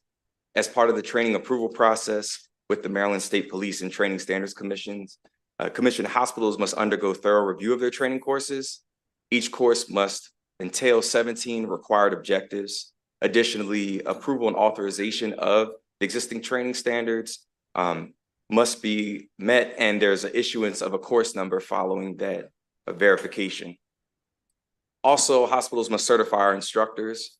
Each instructor that teaches more than 3 hours worth of a course must be certified and participate in a train the trainer course that is certified or recognized by MPCTC. And then finally, hospitals must certify that the security guard workforce is all certified. And as we know that there's significant healthcare shortages, workforce shortages, and so we want to ensure that each security guard can be certified prior to the enactment. For the aforementioned reasons, we urge a favorable report with amendments on House Bill 1277. Thank you. Good afternoon, Vice Chair Crosby, members of the committee. My name is Jane Krinke, also with the Maryland Hospital Association. I'll be very brief, just a me too. I want to thank our sponsors and just emphasize how important it is to the field to ensure that the reporting, especially the patient information, is protected. So we have initiated some conversations with the Office of Healthcare Quality to explore some options. So we ask for a favorable report. Thank you. If you guys could just hold tight, because I know we have a question. I'm going to take the one virtual and then we'll go to Delegate Queen. So David Cornelius, is that who's in? Okay. Okay.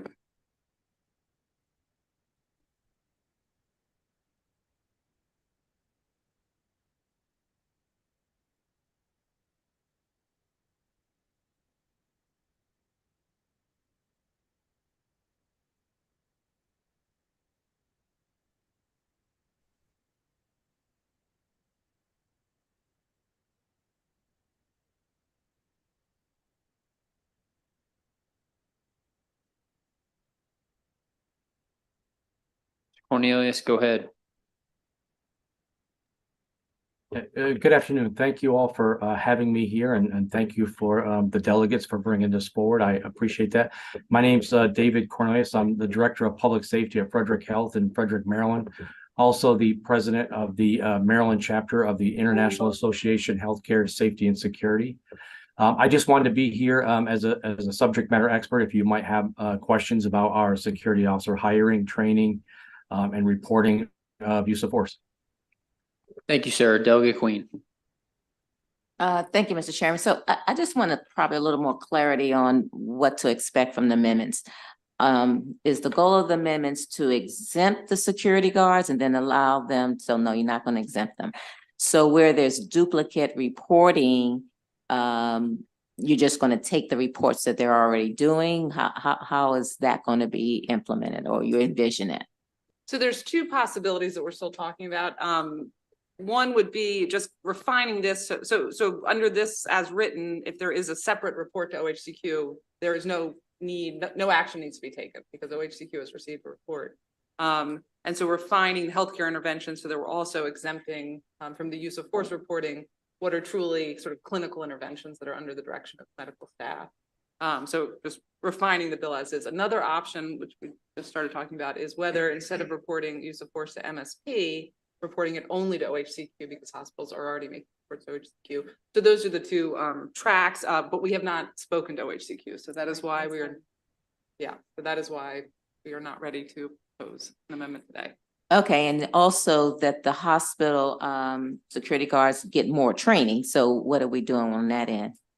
So we have in the interim and then during session, I have had conversations. I know MHA and members have had conversations with both MSP, who does the certification, and the training commission to make sure that they are fully ready because it's not just hospitals. All security guards will need training that is certified by the commission, and then the process of certification will be overseen by MSP. So with many conversations that have taken place, they are ready, and they will be very flexible with all newly regulated entities in giving them, as long as they are undertaking the steps and giving them a lot of flexibility.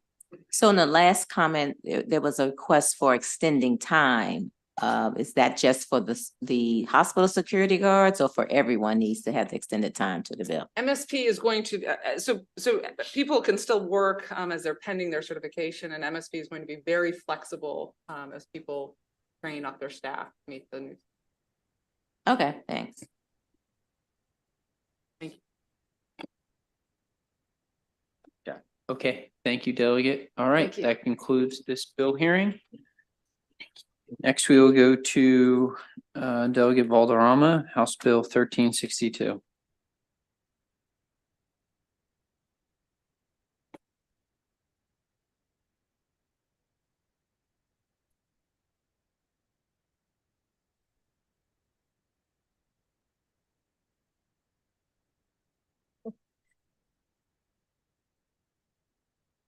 Thank you, Mr. Vice Chair, esteemed members of the Economic Matters Committee. For the record,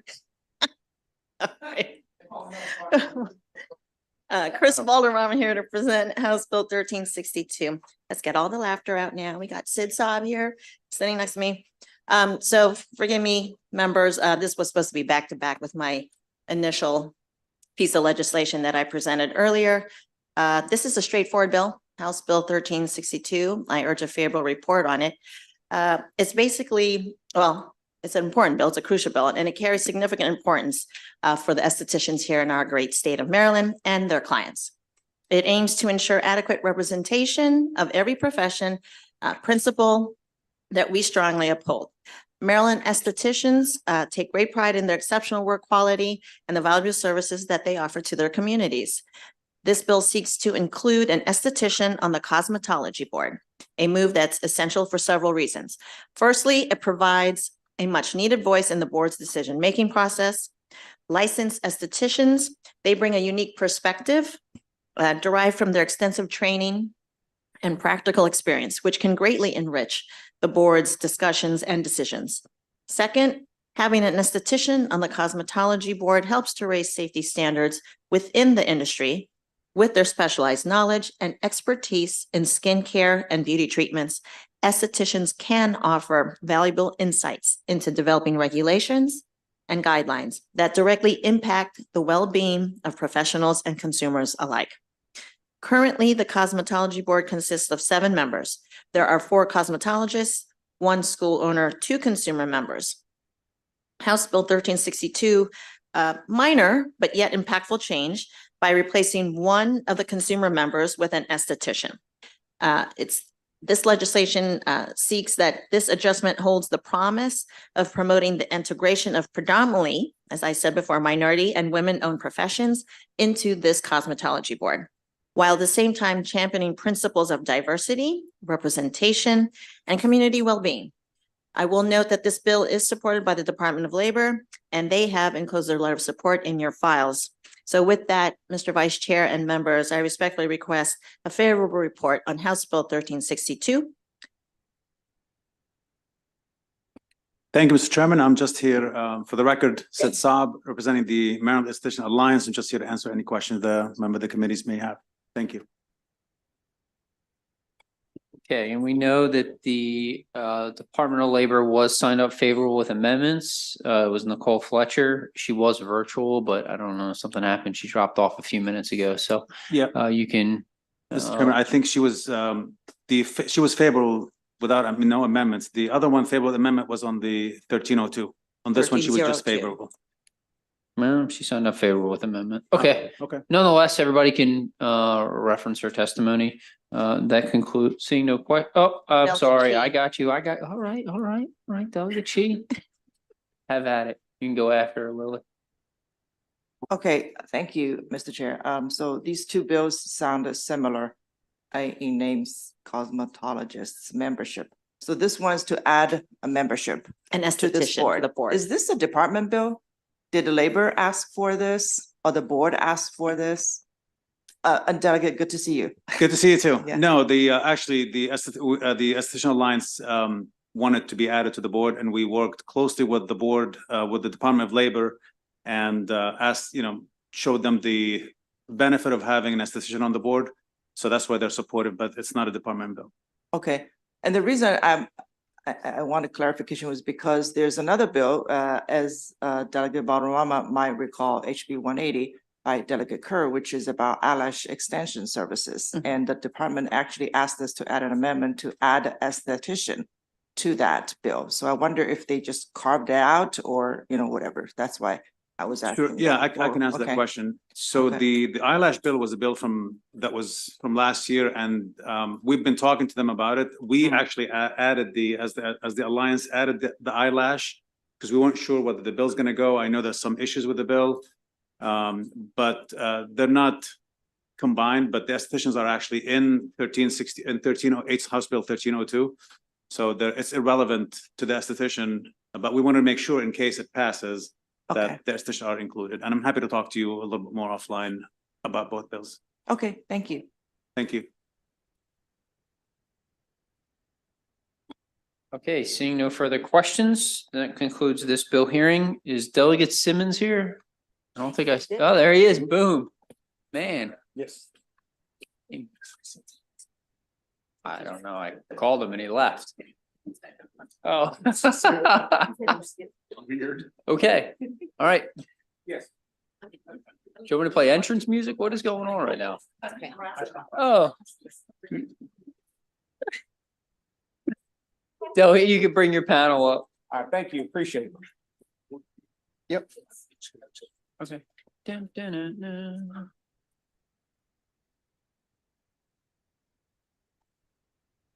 Thank you, Mr. Vice Chair, and good evening, committee. For the record, Delegate Gary Simmons, District 12B, Anne Arundel County, here on House Bill 1397, Human Relations, Discrimination, Protected Characteristics.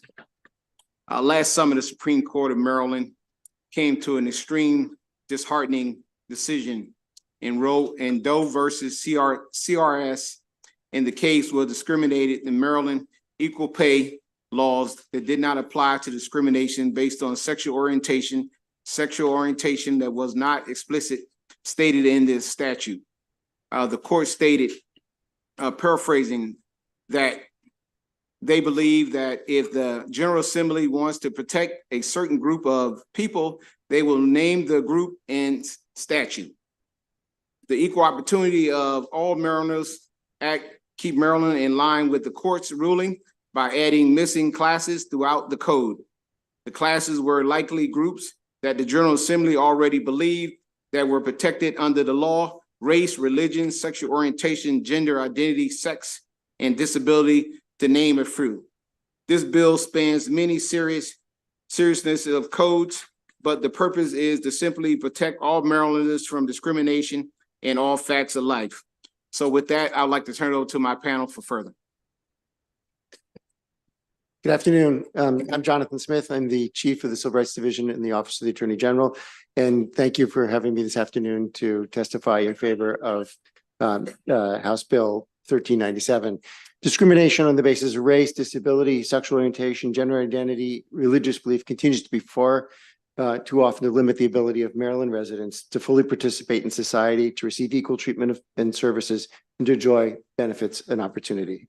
House Bill 1397 fills a gap in Maryland's anti-discrimination laws to ensure that the statutes reflect these protected classes in a consistent way.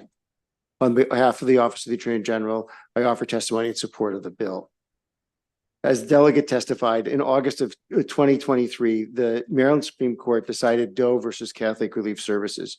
Doe was brought by an employee of Catholic Relief Services alleging employment discrimination when the organization denied health care coverage to his same-sex partners on the same terms as persons who were married to a person of the opposite sex. The Maryland Supreme Court held that the term sex does not apply to sexual orientation under Maryland's Fair Employment Practices Act or the Maryland Equal Pay Act. The Supreme Court reasoned that because the legislature had expressly referenced sexual orientation in other statutes, but did not in these laws, it must have intended to exclude sexual orientation from its protection. The Doe decision stands in stark contrast to the Bostock decision of the United States Supreme Court, which held that sexual orientation discrimination is prohibited sexual discrimination under Title VII of the Civil Rights Act. This bill will address the gap in the law created by the Doe decision. In addition, as a result of the year in which a law might have been enacted or the circumstances or conditions that led to the passage of the law, the protected classes of individuals varies from one anti-discrimination statute to the next. This bill will reconcile these differences and provide a uniform protection across the code. I urge a favorable report. Thank you. Good afternoon. My name is Camila Reynolds Dominguez, and I'm from Free State Justice. This past August, the Maryland Supreme Court issued its ruling in John Doe v. CRS, which weakened the statutory protections afforded to all Marylanders under every state anti-discrimination clause. The court said, the General Assembly's practice, as we understand it, has been to specifically identify the categories it intends to protect in anti-discrimination statutes. So, if a protected category of individual is not specifically enumerated in a given anti-discrimination clause, the omitted category does not get the protections of that clause, even if they are protected elsewhere. This ruling is applicable to every single protected category currently enumerated anywhere in state law, and to all anti-discrimination language proposed in future sessions. We conducted a survey of anti-discrimination clauses and found that the enumerations of protected classes are extremely inconsistent, not just for sex, sexual orientation, and gender identity, but also disability, religious belief, and race, among others. Under John Doe v. CRS, these inconsistencies mean that there are now significant holes in the anti-discrimination framework within state law. We are calling on the General Assembly to take swift and comprehensive action to rectify this far-reaching decision. Marylanders are currently without legal protections for many forms of discrimination, leaving them exposed to serious harms with no state-level legal recourse. The burden of this discrimination will fall on the most marginalized, who we know have the fewest resources to respond. Absent a comprehensive response, any other future piecemeal attempts to remedy Doe will only perpetuate the problem of patchwork anti-discrimination language that the decision created. Without HB 1397, all 6 million plus Marylanders' legal shield from discrimination will continue to have significant holes in it. The General Assembly must ensure that all people in every traditionally protected category are not subject to discrimination based on their protected characteristics in any contexts. This bill attempts to do just that, and we urge this committee to give it a favorable report. Thank you. Seeing no questions, that concludes this panel. I have two more witnesses, Lee Blinder and Jeremy Browning.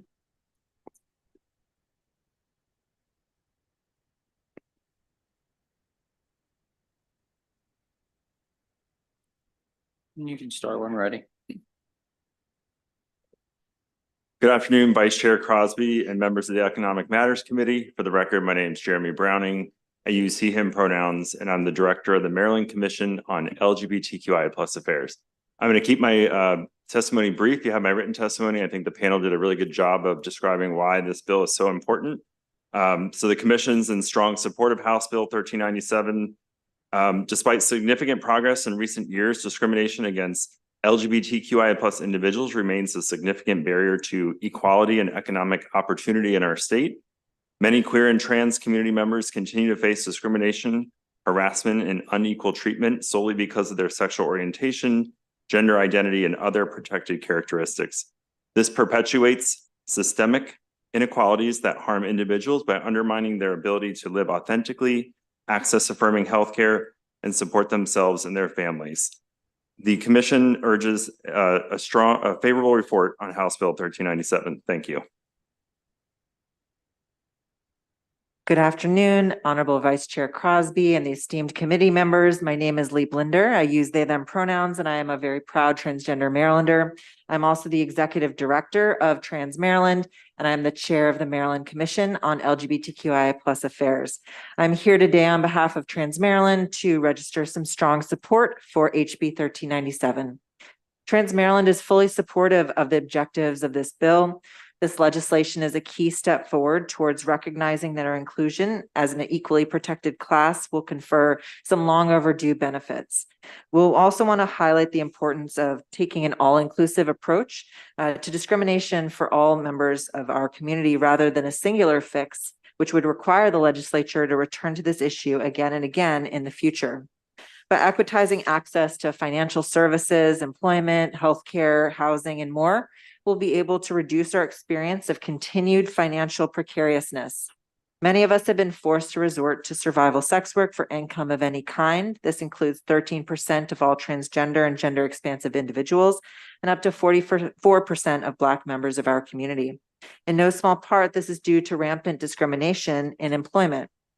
We experience this at far greater rates than the general population. The National Center for Transgender Equality reports that more than 1/4 of us have lost our jobs for being who we are, and more than 3/4 of us have experienced workplace discrimination in some form. In many cases, this forces us to earn whatever money that we can in the underground economy, where we routinely experience violence of every kind. For all these reasons enumerated in my testimony and more, Trans Maryland urges a favorable report and a rapid passage of completed legislation on HB 1397. Thank you. Thank you. Seeing no questions, that concludes this bill hearing. Next, we'll go to House Bill 1128. I have the Department of Labor. Madam Secretary, oh, I see you.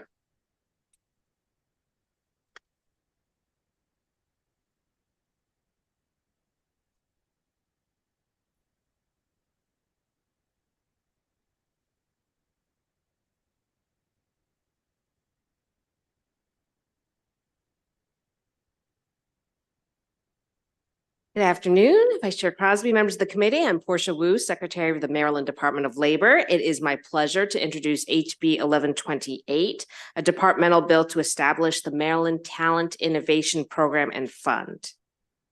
Workforce is at the heart of our economic competitiveness. A recent survey of Chamber of Commerce executives found that workforce was the #1 issue businesses consider when deciding where to locate. Maryland is competing with our neighboring states for those investments, and to win, we need to supercharge our talent pipeline. Our state has many natural advantages, but we also face some serious challenges. Most notably on labor force participation, which for decades has been a key strength, we have lagged as we emerge from the pandemic. Maryland has had the largest labor force drop of any state since 2020. So we need new approaches. And that new approach, that innovation requires flexibility and nimbleness. That's why this legislation takes a different approach to workforce development financing. It would enable the state to leverage public taxpayer investment as well as private and philanthropic commitments to create a resource mix that can be tailored to meet emergent training needs. This provides more flexibility than current federal and state workforce dollars, and it also provides the ability to make funding stretch further. This is particularly important in this tight climate where we are facing budget pressures, and we are seeing the decline of American Rescue Plan Act funds, which have been largely obligated. Also, because Maryland's unemployment rate is so low, we are getting a decreasing share of federal formula funding as well. Other cities and states are using similar approaches. We can learn from examples right here in Maryland, like the Baltimore Civic Fund, which has been around for many years. During the pandemic, it was able to attract millions of dollars to stand up quick burst efforts needed to train people to address community health needs. We have many philanthropic and other organizations that want to help to invest in our state's workforce, but we need a tool and a structure like this fund to help accept that help and drive coordinated investments. The fund would support workforce in key industries for Maryland, including cybersecurity, healthcare, biotechnology, manufacturing, and AI. Take cybersecurity as an example. This is an area of strength for Maryland. We cannot and should not be ceding ground to our neighboring states. There are tens of thousands of unfilled cybersecurity jobs in the Mid-Atlantic, and the need in this field is projected to grow by as much as 20% by 2030. The field also presents many opportunities for individuals to gain skills and credentials without a 4-year degree and good paying jobs. That's why the department proposes in this legislation to use an initial $2 million investment on a competitive grant pilot for cyber ranges, which is a recognized method to develop cyber talent. Those investments can build more returns over the long term. The Talent Innovation Program can be a key tool to closing equity gaps and meeting our state's workforce needs, increasing Maryland's competitiveness. Thank you for your time and attention. I ask the committee to report favorably on the bill, and I'd like to turn to Rachel Stevens-Parker, who is the Executive Director of the Governor's Workforce Board. Thank you, Secretary Wu. Good afternoon, Vice Chair Crosby and members of the committee. As Secretary Wu indicated, I'm Rachel Stevens Parker, Executive Director of the Governor's Workforce Development Board, a business-led board that is charged with guiding and informing our statewide workforce development vision, strategies, and policies. And we know that for Maryland to compete, and really not just to compete, but to win as a leader in emerging industries, we need to find new, sustainable ways to invest in our people, and we need to place some big bets on the sectors that will drive our future, fields like cybersecurity, healthcare, biotechnology, among others. And we also know that you have tough choices to make. The state's budget can never fund all that our residents and employers need, but that's exactly why this bill is so critical. It establishes a vehicle, a unique vehicle for foundations and the private sector to invest in our work, to create more opportunities for residents and meet the needs of employers. And we cannot see any downside to bringing those types of resources to our work in Maryland. The program and fund will be operated in partnership between the department and the board. The board will guide strategic priorities and engage industry input, while the department's Division of Workforce Development and Adult Learning will handle operational responsibilities. The board will report back to the governor on all initiatives and their results. Our first pilot focuses on cybersecurity because Maryland is in a pivotal moment in our competition to lead in this space. With roughly 30,000 open jobs and that need projected to grow by as much as 20% in just the next 6 years, we must decide now whether we will pull ahead or sit back and watch our neighbors run past us. And the industry is telling us they need candidates with hands-on experience, which cyber ranges help provide, which is why that first pilot investment focuses on creating these virtual spaces to gain hands-on realistic experience. This is a smart investment that addresses a real need of Maryland cyber employers, and it will be just the first of many high-impact investments of the Talent Innovation Program and Fund, and that is why I urge the committee to give a favorable report. Thank you for your time. Thank you. Seeing no questions. Oh, okay. Delegate Aaron's. Thank you. Madam Secretary, thanks for coming in. You mentioned something about the workforce has shrunk. Where's it at? Our labor force participation rate, I'm sorry, I didn't bring the exact number. I will say Maryland used to be top 5 in the country in terms of labor force participation, and we have just not come back from the pandemic. I apologize. I thought I had the numbers, but I Do don't you know have where they've all gone? Have we lost workers, or are people just not coming out? So labor force participation means the people aren't working. There is some population loss in Maryland, but I think we know there are a lot of Marylanders who could be in the workforce and aren't. And I think that's why these programs are important, because we want to bring them back in. We've got to bring people off the bench. But I would agree with you, except we have a 2% unemployment rate. So people are doing whatever they can to get people in the workforce today. We're giving money hand and fist out to people. I mean, if you look at, there's no one paying minimum wage, very few paying minimum wage right now. So we're offering the dollars to get back in the workforce. We have a job shortage, and we have a job plethora, I guess. And I just don't understand why something like this is going to help boost people coming back to work. What's it going to do effectively? So I think part of the problem is, so the unemployment rate is the percentage of people who are actively looking, right? And so part of the problem is there are people who are not even captured in that unemployment rate because they're not looking anymore. And so we need to bring those people back in, and they're not even being counted in our active labor force. The reason I think skills is a critical piece here is because for a lot of workers, they need to make a decision, right? Maybe they have caregiving responsibilities at home. They need a job that's going to at least meet their bills and then some and help them get ahead. But maybe they don't have the right skills for those jobs. So the idea is by having those investments and thinking about some creative funding mechanisms, right? I know not every employer can afford to do those individual incentives, especially smaller businesses. So can we provide some additional incentives through some different pilots or, test other things? Maybe it's transportation, maybe it's some other barrier, but we've got to find other ways to break open those bottlenecks and get more people training for these better jobs. Okay, I see the Maryland Association of Community Colleges on here. I mean, we just cut their funding significantly to where everybody's complaining about. I'm wondering how this will affect that. I mean, we're on one hand, they want the help and we're taking the help away from them. And I don't see how that's achieving this goal and what this bill may do for them other than throw a little bit of that money back. Is that the intent? Well, I think the idea is community colleges are absolutely a critical partner in some of this work. This is very workforce training and job focused engagement with community colleges. Obviously, Department of Labor, to hammer everything looks like a nail. I think community colleges have a range of wonderful values. We would love to partner more closely with them and continue to invest in workforce training programs that get people to work in these really in-demand jobs. Okay, final thing, I apologize. But in here, I'm just concerned, and I've talked to you about this offline. I appreciate all that you're trying to do in your department. You're very aggressive. We have the family there, and this bill says you have the workforce to actually do this. And I think you and I've even spoke a little bit back before. The Department of Labor has run into some issues, and we're still seeing a little bit with unemployment, what have you. And I just wonder how you could do all this. I mean, God bless you, you're that busy. Well, Delegate, I think we don't really have a choice in the sense that, look, our economy needs to keep growing. We need to bring those workers in. We're hearing every day from businesses, where are the workers? I need the people. And if we can't figure out a way to unlock that, and we know also there are people who are not making enough to get by, shame on us if we can't figure out a way to connect people to that opportunity. Okay. Thank you very much. Thank you, Chair. Thank you, Mr. Chairman. Hi, Madam Secretary. My question is, we have an 8% U6 number. That's my understanding in Maryland. That's the total unemployment, people looking, or, they're discouraged and all that stuff. Discouraged, and I don't know the exact percentage, but yes, absolutely. It's a high number. Yes. So we have 8% of the population that just isn't working. Is there any discussion in the department or with the governor that would incentivize people to come back to work? I know that's part of what the purpose of this bill is, and I appreciate that. But how about the other part, which is stop paying people so much to not work when they're able? I mean, there's that too, right? Because 8% is really, really high. Thank you, Delegate.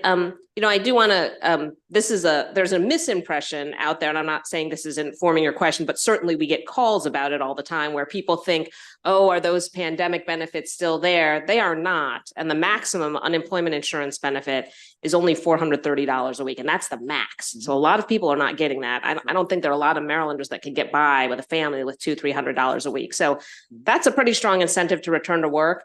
But you're absolutely right. One of the ideas is, and the Hogan administration piloted some of these ideas too. It's, are there incentives, hiring incentives that we can help small businesses with? They don't maybe have the money to compete with a large business to get some of those people in the door, but can we help them with those kinds of incentives? Can we pay for more upfront training? Again, because a small business doesn't have the ability, or even medium-sized, to pay for that, extra cybersecurity training, but they want people and need people who have those skills. So I think that's the idea, is how can we be creative? How can we, find different funding mechanisms to support this and get more people? And last very quickly, you mentioned close the equity gap. Can you define what an equity gap is? Because I hear this word used so many times, and so many people use it in so many different ways. Because you're from California, right? I'm not. You're not. Okay. Okay. I'm from a small town in upstate New York, but you're from New York. Okay, all right. Then you must be okay. My wife's from New York. But my question is, what does that mean? I think in this case, for us, it means making sure that we are getting people from all demographic backgrounds, as well as geographic backgrounds, back into work and making sure they can access the same opportunities. It shouldn't just be, we see this a lot in work, and this is what happens is, the jobs that maybe your parent had or your neighbor had, but you may not know about new jobs in biotechnology or cybersecurity, AI. They're new, and we need to make sure everyone has access to them. Forgive him, Madam Secretary. He's still not over I keep Andrew. going, Delegate. He's still not over Andrew quitting his office to go work for you. Delegate Shi.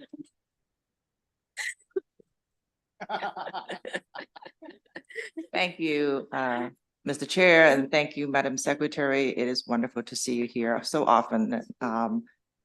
I like everything I have heard and seen here, but I have a couple thoughts, which is I'd like to understand the big picture of how this program in particular fits into the overall workforce system, right? So if we are going to grow a program like this, which seems to fill an immediate market need, how quickly can we scale up to actually, make a difference, move the needle, right? Can we reach a tipping point where we can credibly say to business executives and people who are hiring to say, we now have this great program, that is one place you need to go to find the skilled workers. How long would it take for us to go from talking about this, setting up the program, to where we need to be, do you think? And how does this fit into the overall workforce development strategy of the state? Is this just a one-off thing because there's an opportunity here or whatever? Thank you, Delegate Chi. I think one of the big things is that, you know, it's sort of like when you're building a house, we can't just use a hammer. We've got to have a hammer, a saw, a screwdriver. This is another really critical tool. There are existing investments, for example, the formula funding that comes down from the feds that helps support us in the local workforce areas.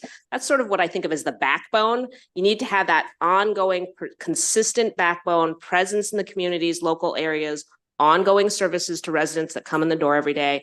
That's the backbone. Then you have to have, you know, sort of all these tools that you can wield.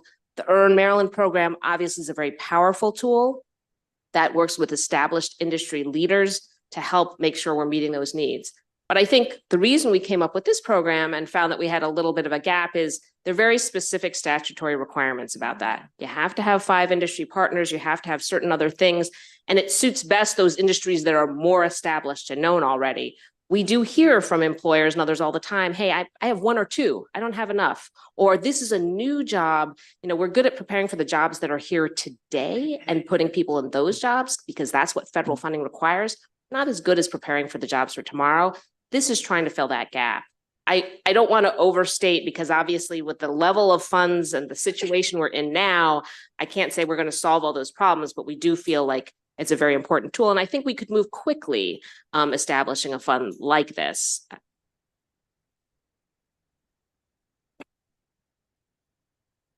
Seeing no further questions, that concludes this panel. Madam Secretary, does Andrew need to testify? We welcome diversity of thought in the department. I just want to make sure Delegate Fisher is aware of that. So. All right, Andrew, if you're here, would like to speak, you can come up.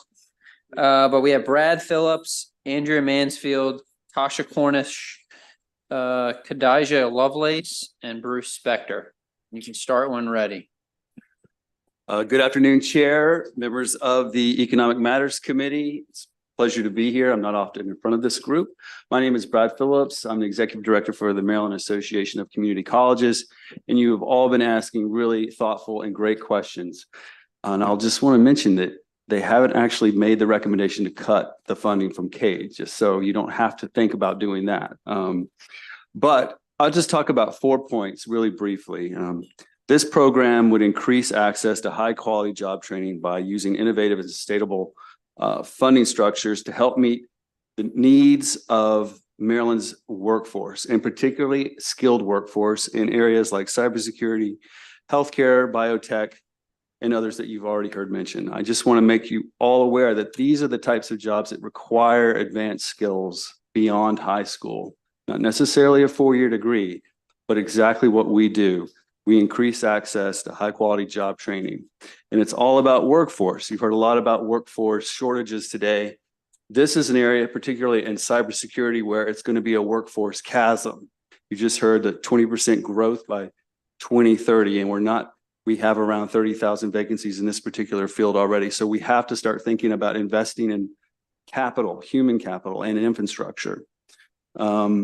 This would allow community colleges an attempt to scale up some of our already functioning programs because, to be quite honest, this allows us for infrastructure costs to be able to scale those programs up. And once they're scaled up and running, we can actually grow and develop these workforce that we need.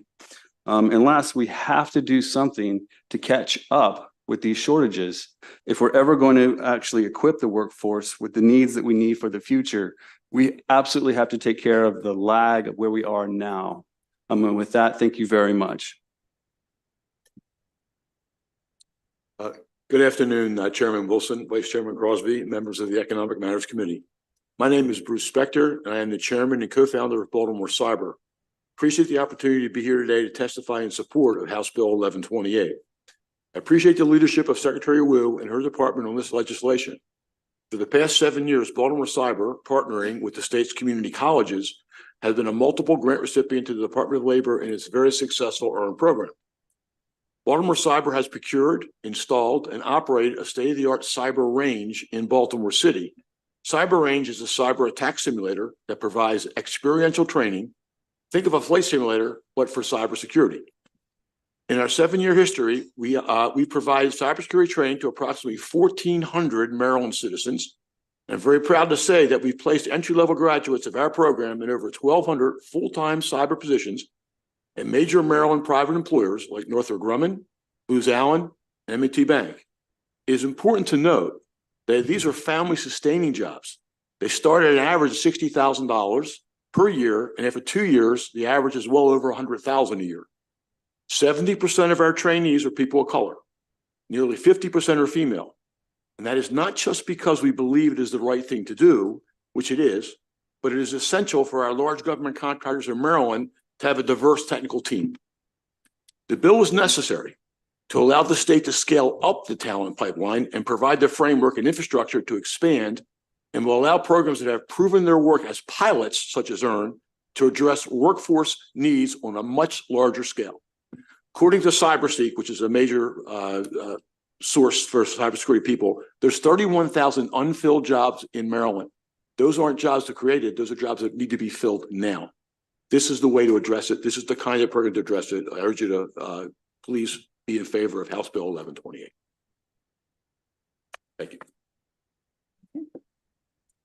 Good afternoon, members of the committee. My name is Khadija Lovelace, and I'm in full support of House Bill 1128. So just a little background about myself. I had a great education, high school education, but I didn't graduate, so I got a GED. There was many years that's gone by. Not even my colleagues know that I've been in shelters, that I've worked plenty of jobs, whether it's Lyft, the background with restaurants. And I came across Baltimore Cyber at some point in time, and I was able to graduate from the program in 2019. I have my CompTIA certifications. I have hands-on practical training experience. I was able to land a position as a managed service provider, and then I was able to transition to full-time position at Baltimore Cyber. So I'm a government programs manager. I've been there for 4 years. I wear many hats. So the great part of my job is I'm able to assist others that are looking to be in the field of cybersecurity. So I get to interface with hundreds of people yearly that want to get in this position. I have my GED. There's others that are like me that even have college education that still need the skills needed in order to get into the field. So it's a great rewarding position to be able to fill in that gap. Before, as I stated before, I didn't have the type of positions that will allow me to get the need of, or allow me to be able to gain the career needed in order to grow. I wasn't able to really survive off what I was earning. Now I'm able to have savings for my daughter and myself. I'm able to pay bills myself. I'm able to still have high yield savings accounts and investments. So it's a lucrative career, and there's a lot of positions that are open, and there's a lot of people that come to me that talk about that they need to have the opportunity to be able to get the skills needed in order to gain into this career. So I'm in support for the bill. All right. I guess I'll go next, or do you want to wrap up from? Maybe I'll. Yeah, thank you. Mr. Chairman, members of the committee, Andrea Mansfield, Manus Canning and Associates, representing BCR Cyber. And you've heard from both of the individuals to my right about BCR Cyber, the great work that they do.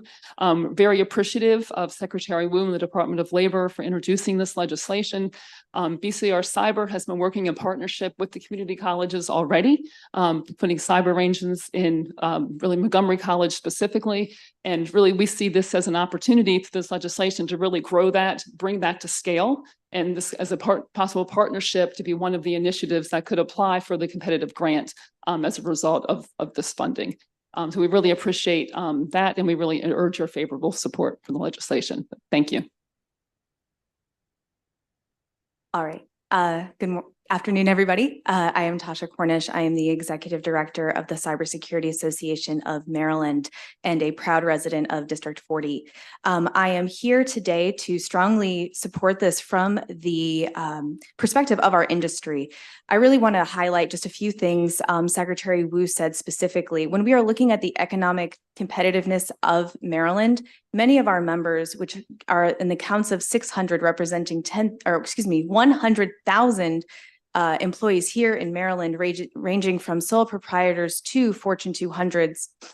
And when we look at what is keeping our companies here, we need that workforce. And this is really, really powerful in filling not that workforce shortage, but that workforce gap that we spoke about and that skills gap that we spoke about.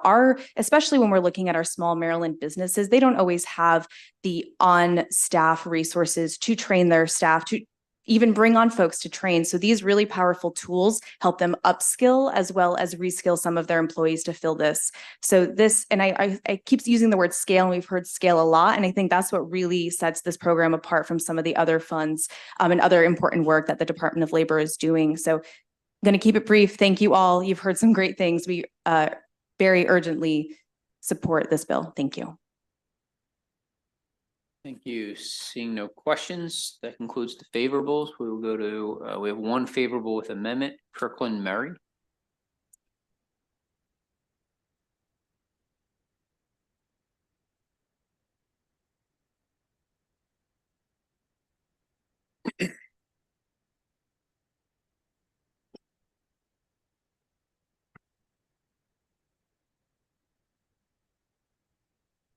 Good afternoon, Mr. Chairman and members of this committee. My name is Kirkland Murray. I'm the president of the Maryland Workforce Association, here to express support for House Bill 1128 with amendments. The Maryland Workforce Association is an association of the 13 workforce boards in the state of Maryland. Like Secretary Wu said, we are the backbone of the workforce development system here in the state of Maryland. House Bill 1128 would invest in innovation. Local workforce boards are conveners of businesses and support our local community. We support the state's goal to establish apprenticeship opportunities in Maryland. We also provide support to businesses and growth industries like cybersecurity, healthcare, biotech, and other in-demand industries through a sector-based strategy. We are offering an amendment, as noted in my written testimony, to expressly include local workforce boards as available funders in this program. In short, we believe that public funding should be utilized to support and promote the public workforce system. Additionally, we believe that the funding utilized under this program should be dedicated to apprenticeship training in demand occupations. Local workforce boards are partnering with the Maryland Department of Labor to ensure that Maryland achieves its goal of 60,000 apprentices by 2030. For these reasons, I'm asking for a favorable report with amendments as requested in my written testimony. I'll be glad to answer any questions. Thank you, sir. Seeing none, that concludes this bill hearing. Next, we will go to the final bill of our day, which is House Bill 1226. Delegate Foley. Keep in mind, this is 30% of our witnesses for today. So all I would say are to people who are testifying, if it has already been stated, a simple me too, whether it's favorable or unfavorable, goes a long way. Delegate Foley, can I tell you pretty much every day I think about you and gas-powered leaf blowers? Every day. Mr. Chair, you told me not to bring that up. Yes, And I there brought it you up. are, like, you know, what are you doing to me, man? Well, I tried to run my subcommittee this morning. I couldn't hear over these things, so. But anyway, Don't go worry, ahead. I'll be back with that someday. We Not can't today. wait. All Not right, today. go ahead. Okay, thank you. Thank you, Mr. Chair. So good afternoon, Chair Crosby and members of the Economic Matters Committee. For the record, I'm Delegate Linda Foley, and I'm presenting HB 1226, Maryland Predictable Scheduling Act. This bill pertains to hourly shift workers employed by food, hospitality, and retail establishments with at least 500 employees worldwide, and is intended to provide the predictability and stability workers need to support their families and get ahead. In essence, the bill provides covered workers with 2 weeks' notice of shift schedules, compensation when shifts are changed at the last minute, and time off between shifts to commute, eat, and rest. Contrary to what the opponents will say, this bill is not about what management can and cannot do when it comes to the job. Rather, this bill is about protecting the personal lives of workers when they're not on the job. Last year, I presented a similar bill, but this year it has been modified. The primary purpose of this bill is to deter erratic scheduling and provide core protections for hourly employees. Much like the Time to Care Act, you all are very familiar with that, this bill will allow workers, most of whom are women, the ability to provide economic support as well as guaranteed time for caregiving. The bill provides a 2-week advance notice of scheduling and sets out core protections for shift workers, including written consent for accepting hours that aren't in the original schedule and an extra hour of pay for such hours, half pay for any scheduled hours that are cut after the original schedules are posted, a right to decline successive opening and closing shifts known as clopenings, and 1.5 times pay for hours worked within 11 hours of a previous shift ending. Workers may decline work during the 11-hour break. The record-keeping requirements rely on data already mandated by the Maryland Department of Labor and U.S. Department of Labor. The bill also establishes an administrative complaint procedure and a private right of action with modest penalties. Also under the bill, employees can request schedule accommodations, but the employer is not required to grant them. Similar predictable scheduling laws are in place in California, Connecticut, Massachusetts, New Hampshire, New Jersey, New York, Rhode Island, and Vermont. This particular law is in effect in New York City, Chicago, Seattle, and Philadelphia. And Oregon has a statewide law just like HB 1226. Contrary to what you're likely to hear today, predictable schedules do not pose an unreasonable demand on large employers to whom this bill would apply. For example, Starbucks implemented its own predictable scheduling measures in 2014, which require managers to post work schedules well in advance and eliminate clopening practices. There are a variety of software programs out there that can assist employers with these predictable scheduling practices, and they're in use across the country. I want to address some specific concerns raised by some of the opponents here today. For example, the motel and lodging industry asserts that currently managers and employees often agree to work on schedule changes together and imply that this bill would prevent that. Actually, this bill encourages that practice. The Chamber of Commerce is concerned that the bill would not allow employers to implement schedule changes to accommodate emergency situations. This bill makes exceptions for emergencies. And despite opponents' testimonies to the contrary, the bill applies to employers with 500 or more employees worldwide. Small businesses are not subject to the bill's provisions. HB 1226 is not about penalizing employers for their scheduling needs, as opponents claim. Rather, the bill puts a modest cost on scheduling practices that encroach on an employee's personal life. It would help women workers at these companies as they bear the brunt of caregiving outside the workplace. We all know that many women workers, and especially single moms, have to balance their jobs with their family and caregiving responsibilities. Simply put, this bill reasonably holds chain employers accountable to their employees when last-minute shift changes occur. In the long run, requiring predictability in employee schedules and earnings helps the employer by increasing employee stability and decreasing turnover. We might be able to keep people in these jobs longer if we accommodate them a little bit more. It is the logical next policy step, in my opinion, for a legislature that recently enacted the Time to Care Act, establishing paid family and medical leave. It has the endorsement of the Latino and women's caucuses of this legislature. For all these reasons, I urge a favorable report on House Bill 1226. Thank you. I'll be happy to answer any questions. Good afternoon, Mr. Chair, members of the committee. My name is David Rodwin, and I lead the Workplace Justice Project at the Public Justice Center, and I appreciate the opportunity to testify in favor of HB 1226 here today, and we're grateful to Delegate Foley for sponsoring this bill. What is the problem this bill is trying to solve? Erratic and unpredictable schedules make life much harder for the low-wage hourly workers in the sectors this bill covers: hospitality, retail, and food service. It's extraordinarily difficult to plan your life when you don't know how many hours you will be scheduled to work tomorrow, when those hours will be. If you have childcare obligations, obviously last-minute changes can be totally disruptive, can lead to kids not going to school, for example. It can make it more difficult to address healthcare needs, even hold down an additional job. This bill is about addressing that problem and the problems that result from unpredictable and erratic scheduling. Who are the workers this bill covers? These are low-wage hourly workers in these sectors.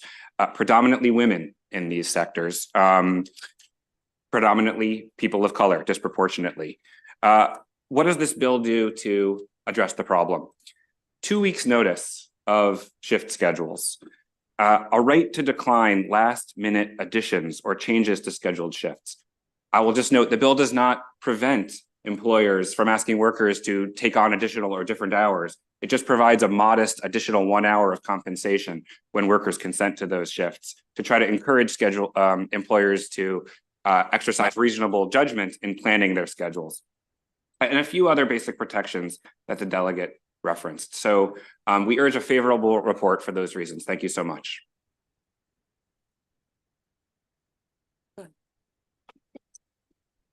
Thank you. Good afternoon. My name is Laura Narevsky. I'm a senior counsel with the National Women's Law Center in Washington, D.C. I appreciate the opportunity to testify here today in support of the Maryland Predictable Scheduling Act. This bill would help women and families by improving job quality and promoting worker safety. Maryland has been a leader in legislation that supports working people, including through the recently enacted paid family and medical leave, and we hope to see that trend continue. Unfortunately, women across the country and here in Maryland continue to be plagued by unstable and unpredictable work schedules, which impose high costs on working people, their families, and the broader economy. People across the state, disproportionately women and people of color working in essential but low-paying jobs, often receive little notice of their work schedules, experience last-minute shift cancellations that deprive them of vital income that they need to support themselves and their families. When women's jobs don't allow them to balance their responsibilities at work with their caregiving obligations, when they can't secure reliable childcare that allows them to go to work, when they can't rest or get medical treatment that they need to keep themselves and their families healthy, and when they cannot commit to classes to advance in their careers, it is hard and sometimes impossible for women to get ahead. Yet that is exactly what many women working in retail, food service, and hospitality experience. And these barriers are one of the reasons the gender wage gap persists, which is particularly wide for women and mothers of color. Black mothers working in Maryland make 56 cents, and Latina mothers in Maryland make 41 cents for what white non-Hispanic fathers make in the state. A 2022 Harvard Business Review study found that unstable scheduling helps contribute and exacerbates the gender wage gap. Predictable scheduling legislation like HB 1226 would help ensure that thousands of people working in retail, food service, and hospitality have the stability they need and input they deserve into their work schedules to help them meet their obligations off the job. In my written testimony, I've provided more detail on the benefits of these laws, which, as you heard, are already in effect in major cities across the country. Research shows these laws are working. There's great data I'm happy to share more. I also cited in my testimony, but I will wrap up for the sake of time. Urge a favorable vote, and I appreciate the opportunity to join you all today. Good afternoon, Chair Crosby and members of the Economic Matters Committee. My name is Helen Gim. I'm a former city council member in Philadelphia and the sponsor of our city's predictable scheduling law, which passed in 2018. I crafted Philadelphia's predictable scheduling ordinance after months of roundtable discussions and feedback sessions with our labor, business, and civic communities. Our law reflected lessons that were learned in other municipalities, and it directly addressed challenges that were being faced by businesses, and I'm incredibly proud of it. Here were some of our core components. One, we applied the law to large businesses, and that does include franchises, which had the workforce management resources and the technological capacity to manage large-scale scheduling and documentation. Software companies provide products that adapt directly to meet the needs of scheduling compliance. And additionally, large corporations and big businesses already operated under similar predictable scheduling laws in other cities and states. Second, we staged the planned rollout of our predictable scheduling ordinance over 3 years. We delayed the imposition of penalties and invested in education and outreach so people were very familiar with what to expect. And then finally, as sponsor Foley noted, predictable scheduling is about what happens when people are not working for their employer. Our studies showed that prior to the bill's passage, a vast majority of employers require their workers to keep their schedules open and available. That meant that more than 80% of hourly workers did not have a regular schedule in Philadelphia and could not even predict their weekly income. Parents and caretakers told us about missing medical and prenatal appointments. Workers told us about the impossibility of managing and juggling more than one job at a time. And others testified about paying for childcare and transportation only to be sent home without pay for canceled shifts. And I'll close here by saying that today predictable scheduling laws around the nation protect millions of workers and are now a workplace standard. I hope that you will consider a favorable recommendation, and I will be available to answer any questions. Thank you, Vice Chair Crosby and members of the committee. My name is Christopher Meyer. I'm a research analyst at the Maryland Center on Economic Policy in support of House Bill 1226. The other members of this panel have talked a great deal about the benefits of this bill for workers, making sure that they can juggle multiple jobs, pursue education, and manage childcare. The bill will also support Maryland's economy. Thinking about childcare in particular, this committee has heard a great deal about Maryland's weak recovery in workforce participation. The Comptroller's recent State of the Economy report highlighted that access to childcare is one of the main barriers to workforce participation in Maryland. Predictable scheduling is an essential protection to make sure that working parents know that their kids are in good hands and can, schedule childcare that actually works with their work schedule. I want to be a little bit clear about what this bill does and what it does not do. The bill protects workers at the largest employers in food service, hospitality, and retail from unilaterally imposed schedule changes with little notice. The bill does not have any impact on employee-initiated changes, no impact on shift swaps, including no compensation required in those cases. The bill specifically exempts small businesses. For the benefits to the workers in these industries, the benefits for our economy, and the careful crafting of this bill to make sure that it does what we want it to do and doesn't create unreasonable burdens, we're asking for a favorable report. Thank you. Thank you. Delegate Foley, in places that it has been enacted, have there been private right of actions? I'm going to ask David to answer that. How about this? How about in Philadelphia? Is there a private right of action? Yes, that is correct. Okay. Is there a private right of action? I believe so. I believe there is. Yeah.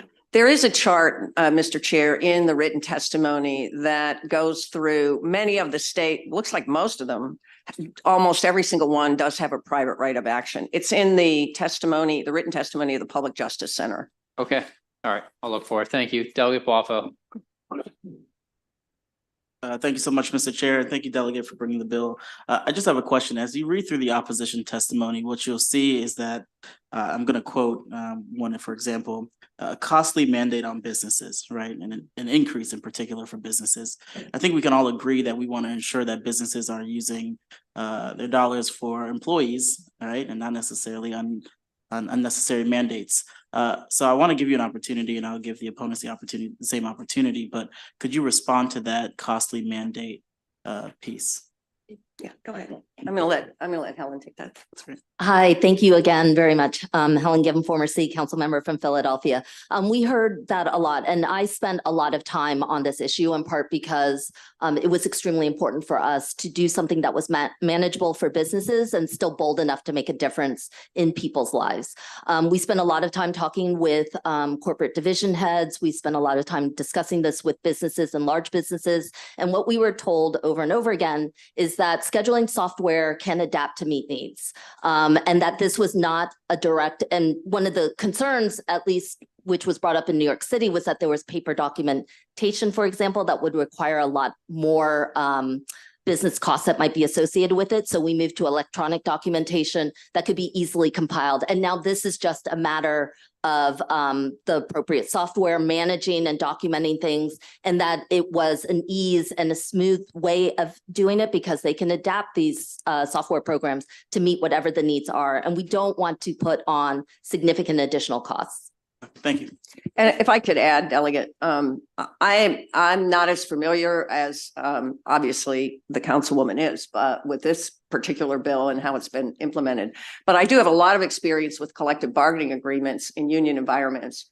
And collective bargaining agreements, this is a very, very common, these are very, very common provisions in collective bargaining agreements, and employers implement them all the time. And I know from going to the bargaining table myself, it was one of the easiest provisions to negotiate, because it doesn't put that much of a burden. And it does require the employer to manage a little bit and to, figure out what the workload is going to be. Thanks. I think Steve heard you say unions and flipped out over there, but I appreciate that. If I can quickly provide. Mr. Chair, I want to first welcome my district mate, Delegate Linda Foley, to Economic Matters Committee. Good to see you all. Thank you for your hard work on this. So you said this bill only applies to 500 employees or above, right? So it doesn't apply to vast majority of businesses or employers in the state of Maryland, because we are a state of small businesses for the most part, right? So are we talking about, let's say, Dunkin' Donuts kind of Yes. place, right? Yes. Or a 7-Eleven kind of place, okay? And many other, I'm trying to think of similar entities where there could be a relatively small operation, but they're part of the chain, right? Yes. Overall, doing business in Maryland. So to Helen, so during your time when you enacted in this Philadelphia, right? When you enacted that legislation applying only to large employers, remind me when you enacted that and what was the impact, and have you since then tried to expand it to include other smaller businesses? Yeah, so we enacted it in December of 2018. It went into effect in January of 2020. Obviously, COVID upended everything. But we delayed penalties until July 1st of 2022. In the meantime, we built out a Department of Labor. We held, to Vice Chair Crosby's question about private right of action, we didn't have a Department of Labor. So we wanted private right of action to alleviate the burden that might be on government to enforce some of the provisions of the law. And it's really about abusive practices. Our choice to include franchises is largely because no predictable scheduling ordinance around the country exempts fully franchises. And the major reason was after a lot of dialogue with franchise operators who are local actors, but also with corporate division heads, is that franchisors are just fundamentally different from your average small business. They have access to technology and the resources of a multinational corporation that is already in compliance with the law in other states and municipalities. So Dunkin' Donuts is in full compliance with the law in Philadelphia. 7-Eleven is in full compliance with the law in Philadelphia, in New York City, and in other places. So that felt very important to us. And it's also clear that corporations are responsible for the labor practices of their franchisees. So to us, what was made clear by corporate division heads who spoke and whom we talked to and spent an extensive amount of time asking this question was that franchisees are actually incentivized and sometimes in some cases mandated to accepting some of the workforce management technology to avoid franchisors being out of compliance with local and state laws. So after that, I feel like our franchisees and franchisors have both adapted and managed to the law in full compliance. And the question really is about those who commit abusive practices and not those who are meeting the letter of the law. If I may have a quick follow-up, are you saying from everything you just described that there is no intention? And are you saying you are a former council member or current? Former. Okay, so are you saying the body is not interested in applying this to local small businesses because they don't have access to the kind of franchise technologies or whatever the overall operations to apply this to them? Yeah, we kept it at the large scale businesses, mostly because we wanted compliance and management of the law. And because the large majority of businesses are small businesses, but the large majority of employees do work for the large corporations. And so we would be able to meet a significant amount of need amongst our residents without impinging upon small businesses. Thank you.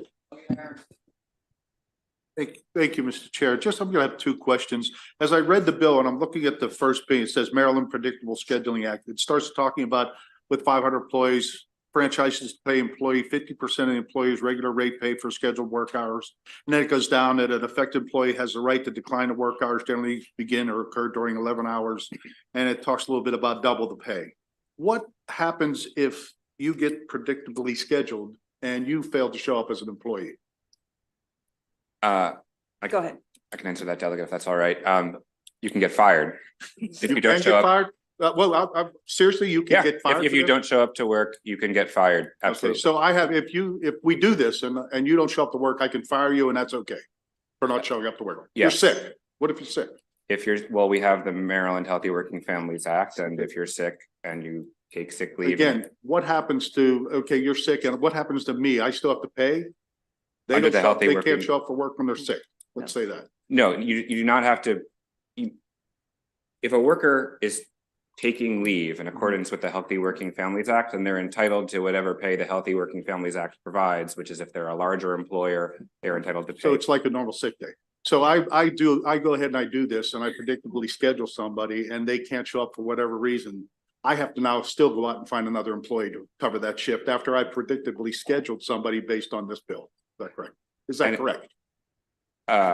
Can I just maybe jump in here and clarify something? Whether the bill passes or not, if somebody doesn't show up, you can fire. I get that. Okay. My point is this, I still have to. I've actually fired people. My point.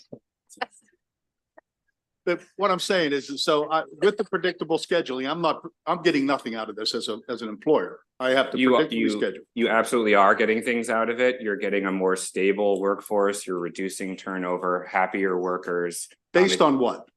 Well, we cite two studies in our. What studies? Can you provide us a list? Yes, so there's two listed in our testimony. There's a 2021 peer-reviewed paper about Seattle's law and a 2022 peer-reviewed paper about Emeryville, California's law. This is on page. California and Seattle, Washington. Okay. Well, last question, Mr. Chair. Ma'am, you said you had conversations with several businesses. Can you provide us a list? You don't have to give me it right now, but could you provide the body a list of who those businesses were? Most of them were, I could probably go back and look through. We had a pretty extensive roundtable. Tell me that you talked to a lot of people is one thing, but I'd like to know who they are so we can sit back and actually maybe have that. Yeah, I mean, many of them. Fine. Thank you very much. If you could provide that list, it'd be great. Thank you, Mr. Chair. Thank you, Mr. Chairman. Just to follow up on Delegate Aaron's, so that was the question I had. So if I'm an employer, somebody calls out, I have to call somebody else in. Under this bill, what do I have to pay that employee that I'm calling in? 1 extra hour of pay. Plus whatever. Plus time and a half? No. I saw something about time and a half. Time and a half is only for this concept of clopening, which is closing out a shift at the end of a day and opening the next day. The idea is we want to provide adequate rest, time to eat, sleep, care for a family if necessary. So if a shift begins within 11 hours of the end of a previous shift, that's what we shorthand to clopening, and that's the time and a half. But that's the only time and a half here in the bill. And this doesn't apply to government? It does not. So do as I say, not as I do? This has, in our experience and observation, not been an issue with government hourly waged employees. I'll let you talk to my correctional officers. And then last question, all of you said this affects mainly women and minorities. Can you provide us with the data to support that? Would be happy to do that. And, I would say it disproportionately affects women and people of color, but it affects people across races and genders, absolutely. And I don't know that I would even say most of the people are affected necessarily. But if that's your testimony, you should have data to support it or some site that you can provide. We do. I believe it's in our testimony, and if not, I'd be happy to get it to you. All right, thank you.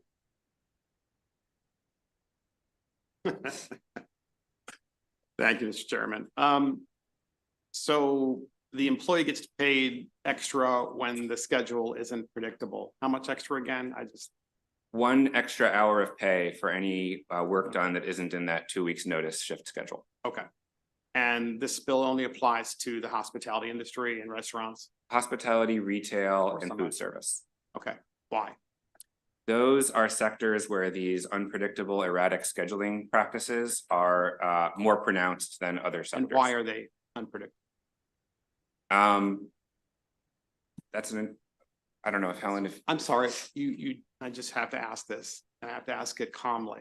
You mean you don't know why those businesses are unpredictable in terms of customers? if what you're implying, Delegate, is that business may fluctuate in those industries, business does fluctuate in some industries more than others. That would be the answer. So that's why it's difficult to schedule, because as an example, if you're in the hospitality business and you have a last minute catering job, okay, you have to change the schedule. This bill allows. Or what happens, sir, when you have to change, when you don't change the schedule, or you choose not to because you can't, because of this law, you can't properly handle the catering job and you lose a customer. I mean, you do understand that consequence. I mean, I take it you haven't run a business before, right?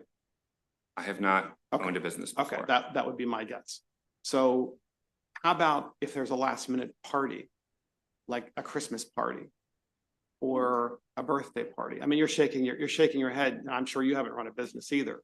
So what happens then?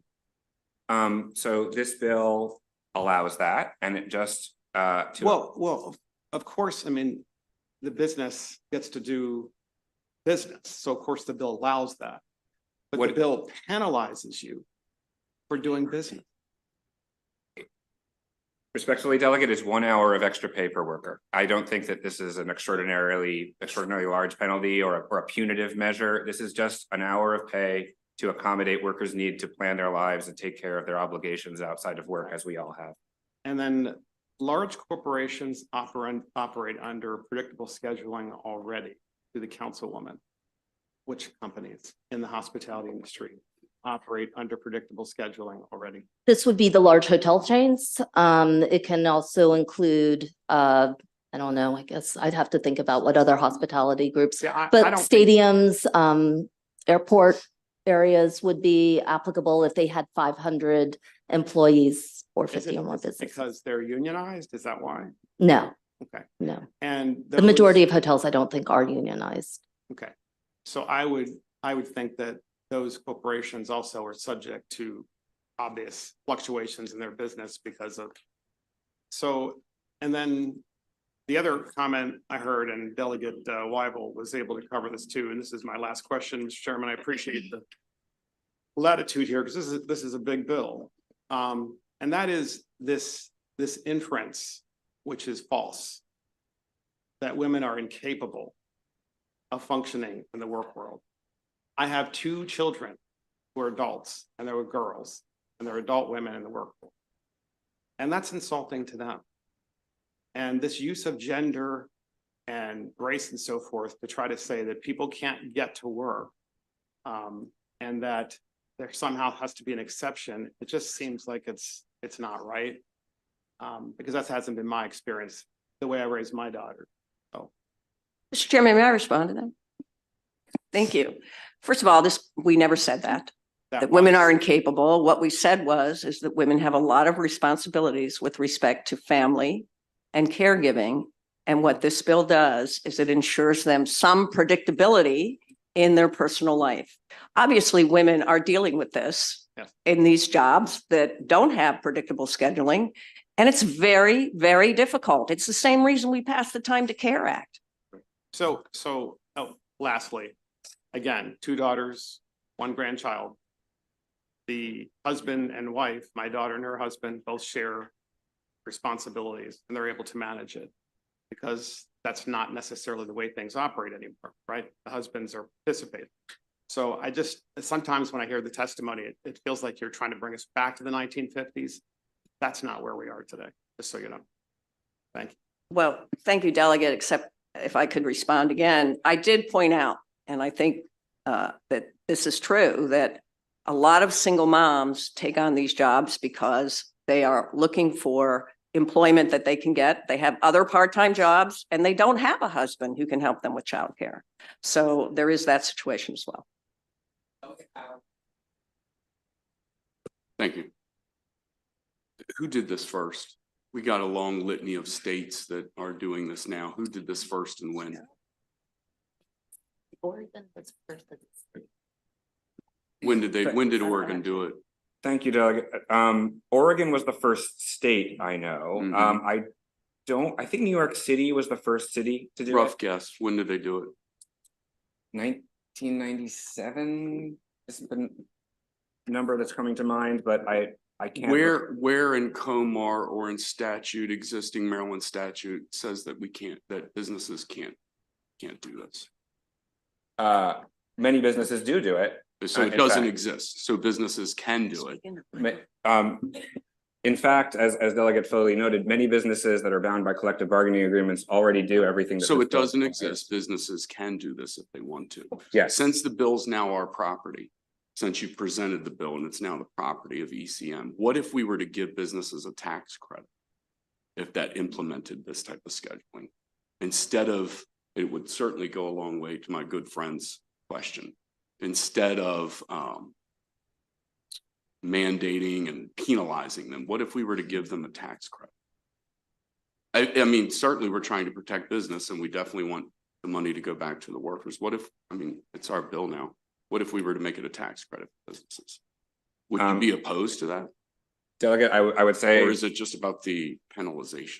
It is not about the penalization. It is about. It seems to be a large portion of the bill. And if we're already able to do it, why not incentivize to do it?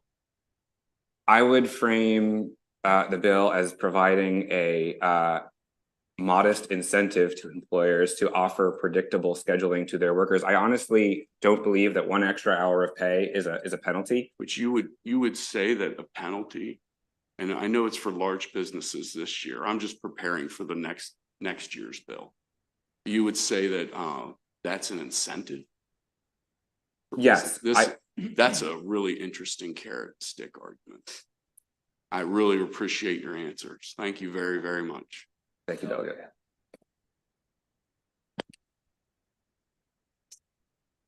Thank you, Mr. Chairman. So, gentlemen, at the end, I'm a business owner first off, and I'm reading a couple parts of this bill. And is it your testimony that employees have no responsibilities under this bill? So my testimony was that this bill does not prohibit any kind of schedule changes that are initiated by employees or shift swaps, et cetera. So essentially, I just want, in my testimony, what I was saying is that the bill protects workers from unilateral changes by management. It does not create any additional requirements when employees initiate a shift change. Management would retain all the same ability to deny a request from an employee to change their schedule. That wouldn't change. So, I mean, page 6, line 1, if an employee consents to work hours not included in an original schedule or is in a subsequently revised schedule, the employee shall provide the consent in writing, which as a business owner, I'm like, ugh. The other part on the next page sort of gets to the same point, but how wonky is that? And how does that mesh with your testimony? Because it literally is saying that an employee to consent to this has to put it in writing. And I'm like, sorry, go ahead. Right. So those processes concern when management initiates a schedule change or management is requesting a clopening. That just ensures that there is in fact a paper trail so that the employer can say, yes, you consented to this. I can show you right here. So, okay, so I'm the employer and I say I need you to come to work on Monday because we had somebody call in sick. And for that employee to come back to work, they shall provide their consent in writing to me. Is that what we're saying? Yes. And then do I get to hand in a document that says you're fired? So what's the point of the notice? I mean, tell me you're going to do it. Tell me you're not going to do it. Why would an employee provide consent in writing that they're agreeing to work the hours that I've said you're going to work? Mr. Chair, may I answer that?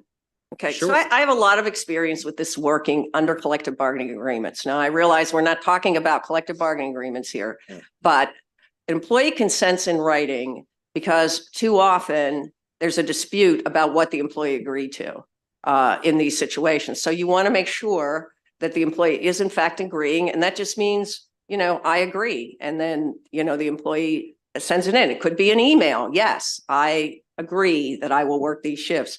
The reason is because otherwise it's a she said, or he said, she said, or he said, he said situation. I mean, I'm thinking of the employee files I have at my company and how lengthy that employee file is going to be when I start having to file these things that shall be provided in consent in writing. And I'm just not, I hear what you're saying. I think what you're trying to do, so what you said in your testimony is you're trying to take this union construct and make it apply in a private sector setting. Is that what you're saying?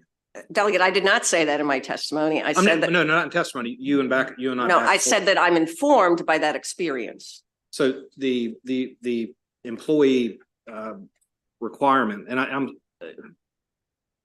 there is no private sector conversation that relates to forcing an employee to put these things in writing. I'm just, I mean, I walked in halfway through the hearing. I'm familiar. I read the bill, but I'm stuck on this one part. I'm like, what? So the why is that you were informed by the collective bargaining world that exists, and you're trying to apply it in a private sector setting where you're granting obligations to employees that probably aren't even asking for it. Maybe in a collective bargaining setting, two parties are sitting at the table. Well, we're going to make you do predictive scheduling. And then the management side says, well, we're going to only do this if you consent in writing because we don't want to get in trouble, and back and forth, and you negotiate rates and all that's union. I mean, so this is a union bill that's driven through the lens of obligating an employee to write a consent that they're going to agree. I'm sorry. I'm stuck around the axle on this one. And yes, please. May I, Vice Chair Crosby, may I speak? Sure. Yes. Hi, how are you? Helen Gim, former city council member who enacted the law in Philadelphia. These were many of the same questions that were raised. And I said earlier in my testimony that because of the concerns that were raised about documentation and laborious burdens on businesses, it was extremely important for us to talk with a lot of corporate division heads. This applies to large scale businesses who have the workforce management resources to be able to adapt. We had software management companies like Deputy Workforce Management testify as to the ease of documentation because they can file it electronically. You know, I hope that one of the considerations that's on the table is that this is not about unionized workforces. It's that the companies with union workforces are able to adapt to this type of bill. And the feeling was that large scale corporations are already doing this work in Philadelphia, in New York City, in other states. And so they are in compliance with this law, and that this bill is, and we designed ours to be the same because we did not want these kinds of difficulties to place an undue burden upon businesses.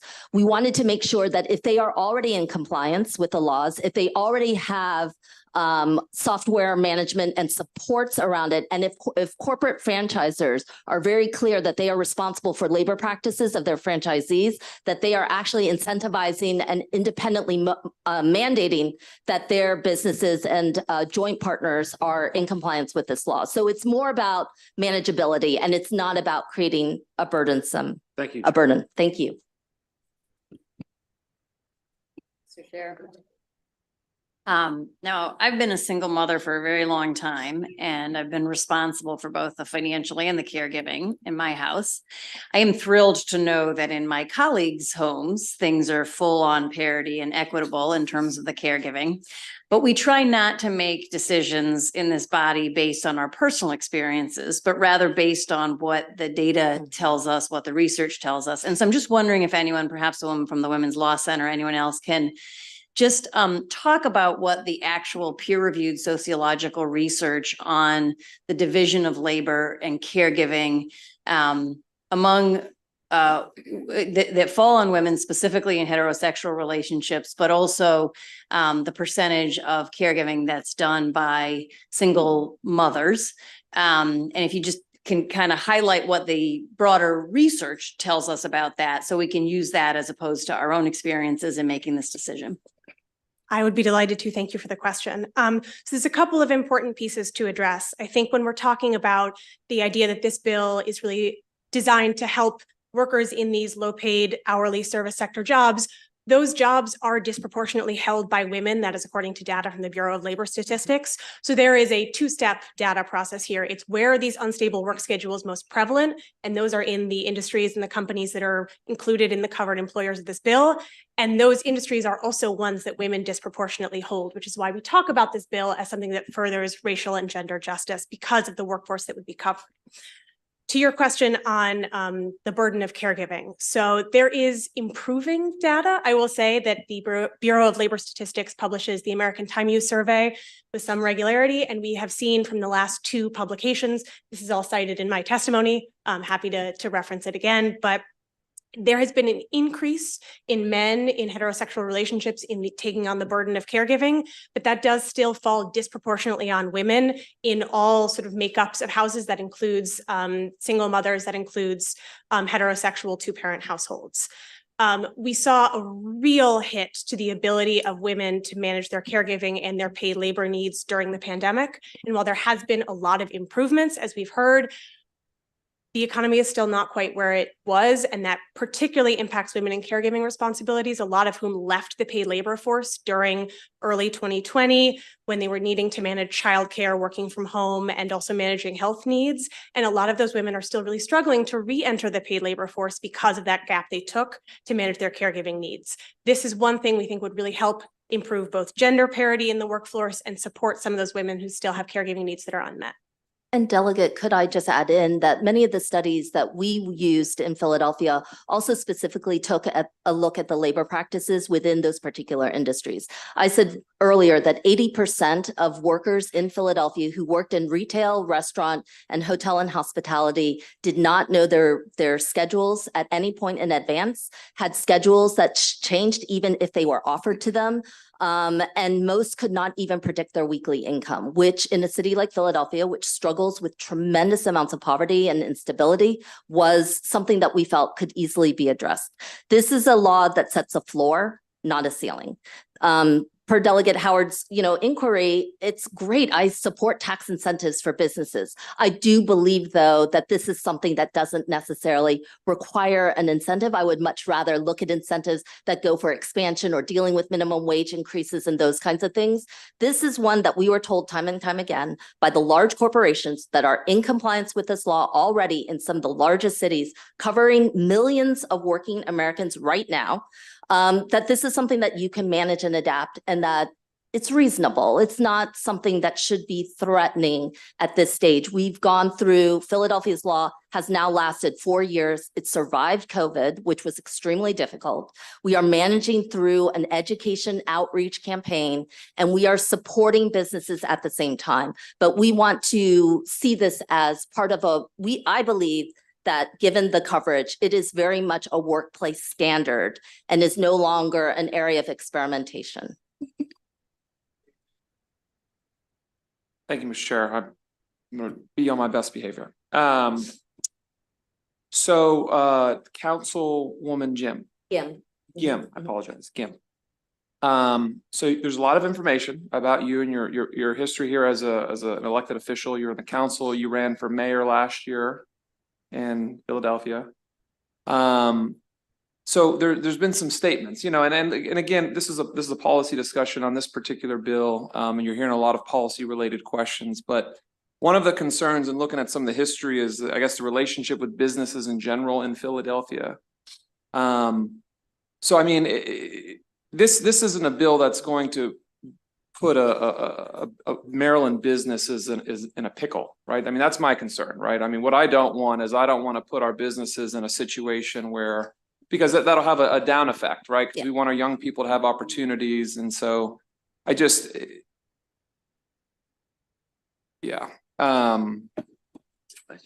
there was some question about when it was enacted in Philadelphia, for example, like certain unions supported the bill because it actually didn't impact at the jobs they worked at. but yet it would impact just large employers. So like it kind of like goes after the big employers, but doesn't go after the smaller employers. Can you address maybe that component?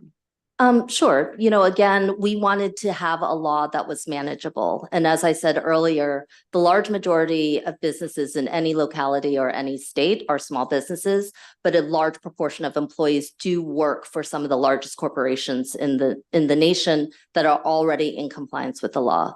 Our interest was in showing that certain laws like predictable scheduling can be good for what's good for workers, can also be good for business. They can help establish predictability. They can stabilize home and workplace, and they can end abusive practices that allow for people to be called in when they're not working, for lives to be upended, and for, in our testimony, we heard from college students that had to drop out of college because they couldn't work the job that was paying for them to go to college. We are creating things that we were allowing by just, stepping away from it, from being able to support things that were being provided for in other cities and states with relative consistency. As I said, the question wasn't whether these businesses were doing something extraordinary. They're in compliance with the law. They're in compliance in Philadelphia, and I believe that they can be in compliance here. And the reason to focus on the large corporations is because we know that they're already doing it. And I am very careful about small businesses. You need them to thrive. But to be perfectly honest, when you've got 3 employees and you're running a business 6 days a week, you're doing predictable scheduling. You're getting input about who can work what day and who's going to be able to pick up help. In large scale corporations that are doing just-in-time management, what we were seeing was a very big abusive effort when we did it in 2018. People are called in, they pay for childcare, they pay for transportation, their shift is canceled if something happens, and they're sent home without any pay. This was about protecting people when they're not working for their employer and does not impact how a business actually operates. So the only thing I'm going to say, and I'll let it go, it's just you've made some pretty public statements in your feelings on capitalism in general. You know that, and I won't say it. But I just want to make sure that this committee has to balance the needs of both the businesses and the workers. And so we want to make sure that, at least I want to make sure that I'm doing my best to do just that, and that it's not just one-sided. So, yeah. And I think what I'm most Thank you. proud of, That's all I Delegate, got. is that we were able to pass a law that is 5 years in and has been managed and maintains compliance and is now again a workforce standard. And I hope one of the things that you'll see is that these things have been supported and they are spreading, and it's a good thing. And, I'm sure like statements that people make are just different from how we legislate and how we enact some of that legislation and whether it's workable. And I think the proof is in the pudding that this law has lasted for this long. Okay, thank you. All right, seeing no further questions, that concludes this panel.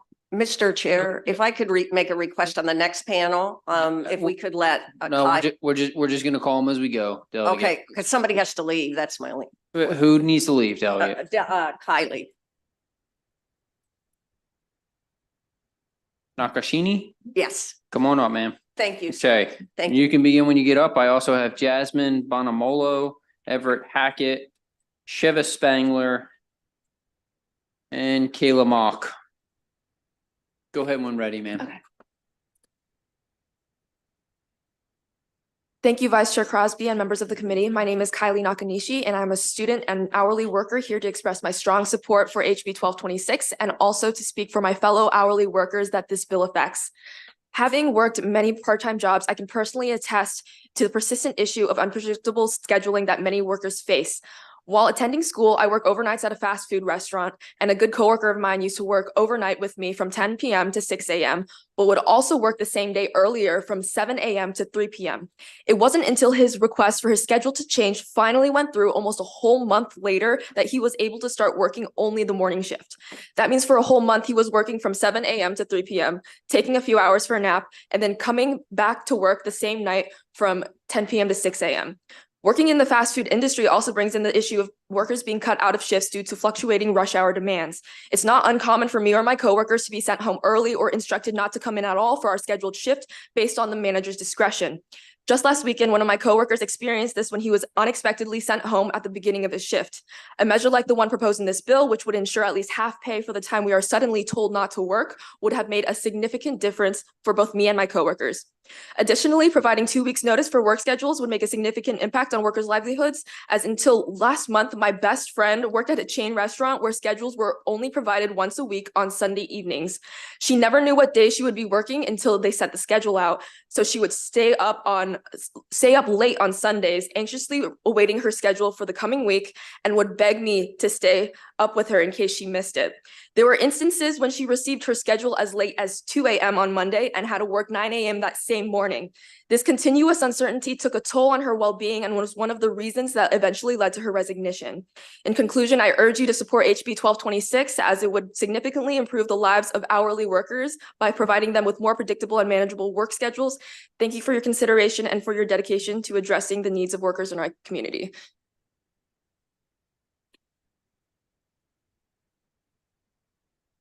Thank you, Economic Matters Committee, for the opportunity to testify today in favor of House Bill 1226. My name is Sheba Spangler. I'm a Harford County resident and a parent of a teen who has been negatively impacted by the just-in-time scheduling practices at his part-time job. My son obtained his first job last summer at a fast food chain restaurant. His schedule was released 1 week at a time, and to this day, he has yet to receive his schedule with more than 2 days' notice. More often than not, he is given his schedule on a Saturday, providing less than 24-hour notice of when his shift begins on Sunday.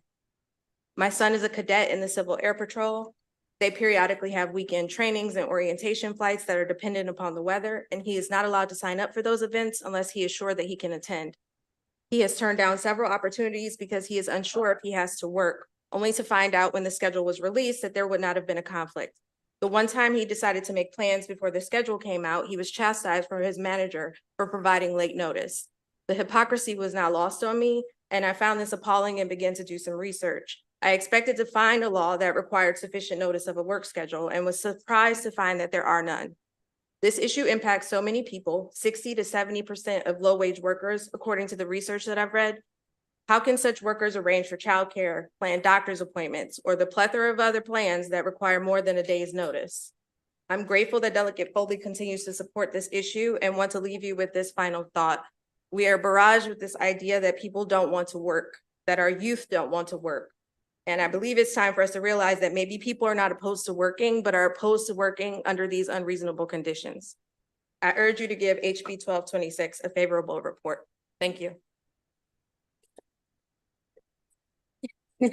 Too short. Good afternoon, members of the committee. My name is Kayla Mock. I'm here on behalf of 35,000 members with the UFCW Local 400, which I represent here. Many who work under similar conditions, or actually more, I would say more restrictive conditions when it comes to predictive scheduling in their collective bargaining agreements. According to a Brookings report in August of 2023, 17% of the US labor force works on unpredictable or unstable hours, and those impacted are disproportionately concentrated in lower paid occupations in the retail and service sectors. Additionally, 87% of retail workers report having hour variations above the norm over a month. 50% report a week or less advance notice of schedules, and 44% say their employer decides their schedules without any input for them. I want to ground the rest of my remarks by saying that raising wages, which is incredibly important, without also addressing scheduling practices and access to stable hours, is never going to have the full effect of creating sustainable jobs. For example, if a worker makes $20 an hour, but only gets 4 hours one week and 30 hours the next, which is very common practice in retail and service, that is not a sustainable job. Wages and predictable schedules, which results in stable hours, are intrinsically linked together. Workers end up in jobs that don't pay enough to live on and aren't predictable enough to plan a life around.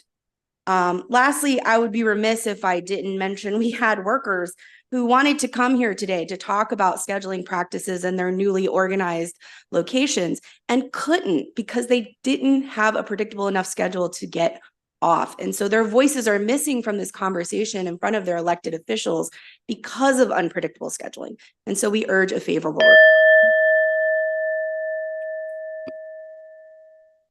Hi, my name is Jasmine Bonamolo. I want to say that I am a mother, I am a worker, and I've been working since I was 16. I've worked in multiple a multitude of different kinds of environments. And in all cases, I have never received notice of a shift change until a day before. I could work to a closing shift and be told that, hey, we need you to come in at 6 a.m. to open. And I would have no say. They would pretty much make me feel guilty if I didn't. And I was penalized once when my schedule was changed the day before and I was not informed. It was not on the written schedule and I got a call saying, why aren't you here? I got a write-up. And I am a very timely person. I would also like to say that after I had my son, part of the reason why I could not maintain a job was because every time I went to go interview and would ask, is it possible to have stable hours? I wasn't asking for this time to this time, but like stable hours, because I would have to figure out childcare. I was told, no, you have to be available when we want you available. And that is just simply not possible. We need 2 incomes in our household. My son is wonderfully 19 months old and daycare for him is so high, and it is cheaper for me to stay home, and at the time was cheaper for me to stay home with him than try to pay $600 a week. We functioned off of 1 income and had to figure out how to make sure my son had what he needed. But had I been able to get a job with predictable scheduling, I would not have had to worry and try to rely on family members to help me. So I really would hope that you find in favor of this bill for more people who need more income. Thank you. Good afternoon, Vice Chair and members of the House Economic Matters Committee. My name is Everett Hackett, and I am a political coordinator at Unite Here Local 25, a union that represents over 6,500 hospitality workers in Maryland, District of Columbia, and Virginia. I am urging you to support HB 1226, the Maryland Predictable Scheduling Act. The act is critical for our members and working class families and will provide necessary stability and predictability for families across Maryland. The act will be integral for families struggling to maintain a work-life balance while raising the next generation of leaders in the state of Maryland. For hospitality workers, having access to a work schedule in advance is completely necessary in all elements of caring for our children, whether it be coordinating childcare, school pickups, and maintaining household responsibilities. With the status quo of unpredictable work schedules, families are dealing with additional stress, financial strain, and difficulty in providing the care that children in Maryland need. House Bill 1226 would hold employers accountable to providing fair and consistent work schedules and give workers the opportunity to request adjustments when they need them. This legislation will be a lifeline for single parents who are working hard to make ends meet and provide a better future for our families in Maryland. I implore you to consider the challenges of single parent families in the workforce and support HB 1226 to help us achieve a more stable and secure work environment. Thank you for your care and attention to this important issue. Thank you. And ma'am, as somebody who has a 19-month-old and someone in daycare, I feel the struggle, trust me, every day. It's crazy. Okay, seeing no questions, that concludes this panel. We have 2 more favorable, Zoe Gallagher and Mark Colgan.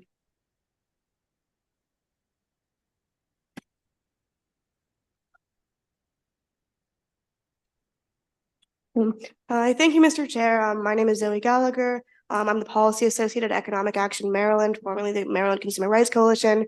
For the sake of time, refer to my written testimony. We are in strong support of this bill. I agree with all of the remarks made by the other panelists. I just want to say that the pandemic has made it clear that industry and essential workers keep our country running, and they deserve respect for the dedication to the companies that they work for.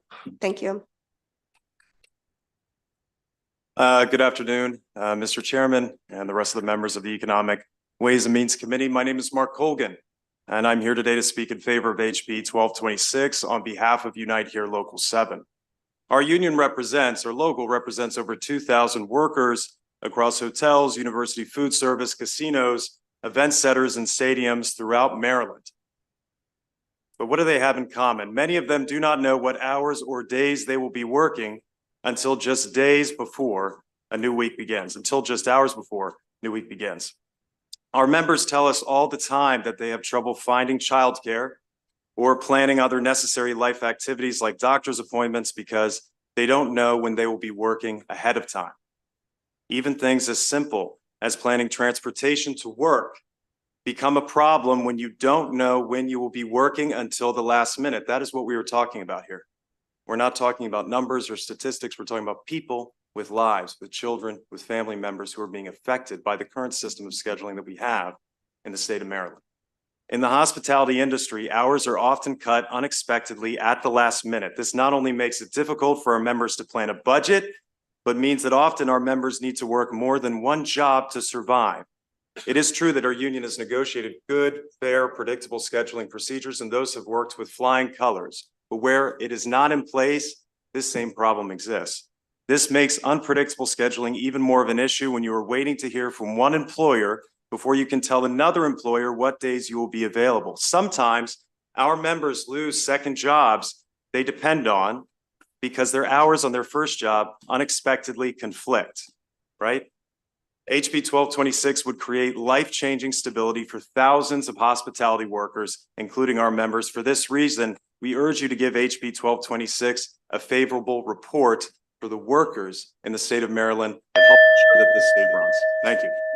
Thank you, sir. Thank you both for coming. That concludes this panel. Along with the favorable witnesses, we'll now go to unfavorable. Kaylee Locklear, Amy Rohrer, James Stark, Melvin Thompson, and Maria Kaza. Good evening, Mr. Vice Chair and honorable members of the committee. For the record, Kaylee Locklear here on behalf of the Maryland Retailers Alliance. We are in strong opposition to this legislation. The ability to schedule in response to weather like snow, I know that's not an exemption in the bill, employee issues or employee sickness, truck schedules that move constantly, special promotions or events or public events that change sometimes too, sports, concerts, things like that. It's essential for us to be able to move schedules around and essential while running a retail business. So by mandating that retailers cannot make needed changes without changes in writing weeks in advance or incur a pay penalty will severely impact scheduling. Additionally, this bill is unnecessarily prescriptive, mandating immediate notification in writing and then acceptance by an employee, mandating engagement. There's a whole sentence in this bill that covers the engagement interaction that would have to occur. That's not necessary and something that we should be codifying, as well as record standards for every single time that an employee would have to switch or perhaps move a schedule around and then having to keep those records for 3 years. These rigid scheduling requirements in the bill ignore the employees who choose jobs because of flexible scheduling, and it also ignores differences in how businesses operate. I just want to close by saying that the unique flexibility in retail jobs our industry offers helps people balance important priorities in their lives, such as going to school, working another job, or raising a family. I'm glad to answer any questions. We do urge an unfavorable report. Thank you. Good afternoon, Vice Chair Crosby, members of the committee. My name is Amy Rohrer here on behalf of the Maryland Hotel Lodging Association, opposed to HB 1226. This legislation does propose a costly mandate on hotels at a time when we have increased wages and benefits and are offering more flexibility than ever to attract and retain talent in the midst of ongoing staffing shortages.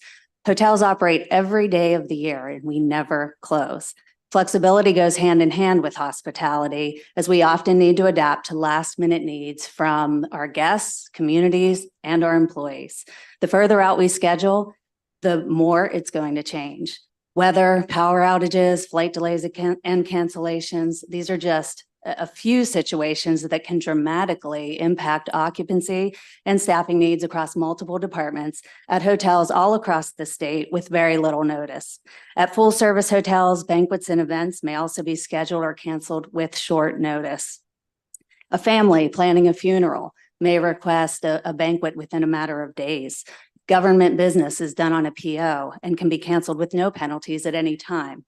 And even with large events that are planned far in advance, industry standards allow for changes by a client up to 72 hours prior. I'd like to point out that in speaking with members, they have said that picking up extra shifts is optional for employees, and many are happy to do so, but are not penalized when they don't. We need the employees that we have. We're concerned by the administrative burden this would place on employers with respect to record keeping and varied pay rates based on the situation and exceptions for employer versus employee requests. We simply could not implement all that's proposed using existing resources. We also feel the process to investigate complaints through the commissioner as well as the court system is excessive and opens employers up to 2 different sets of penalties.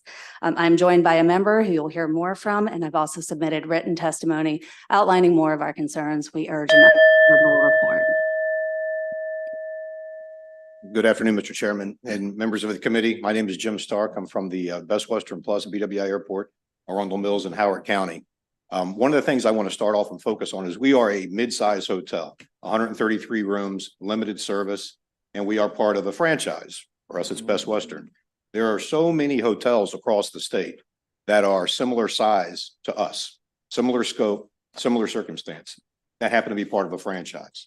But we are all independently, for the most part, independently owned and operated.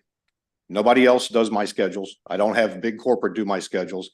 We are a small business, and this will absolutely affect us. And so what you heard earlier was a little bit of a bait and switch. Yes, we might be part of a franchise, but not all Best Westerns in the state, which there are 16, we're all independently owned and operated. We don't fall under a big umbrella where we have Big Brother telling us and dictating to us what to do when it comes to matters about our employees. That's comment number one. Comment number two, there were some comments made earlier about people having their schedule changed and being taken off the schedule.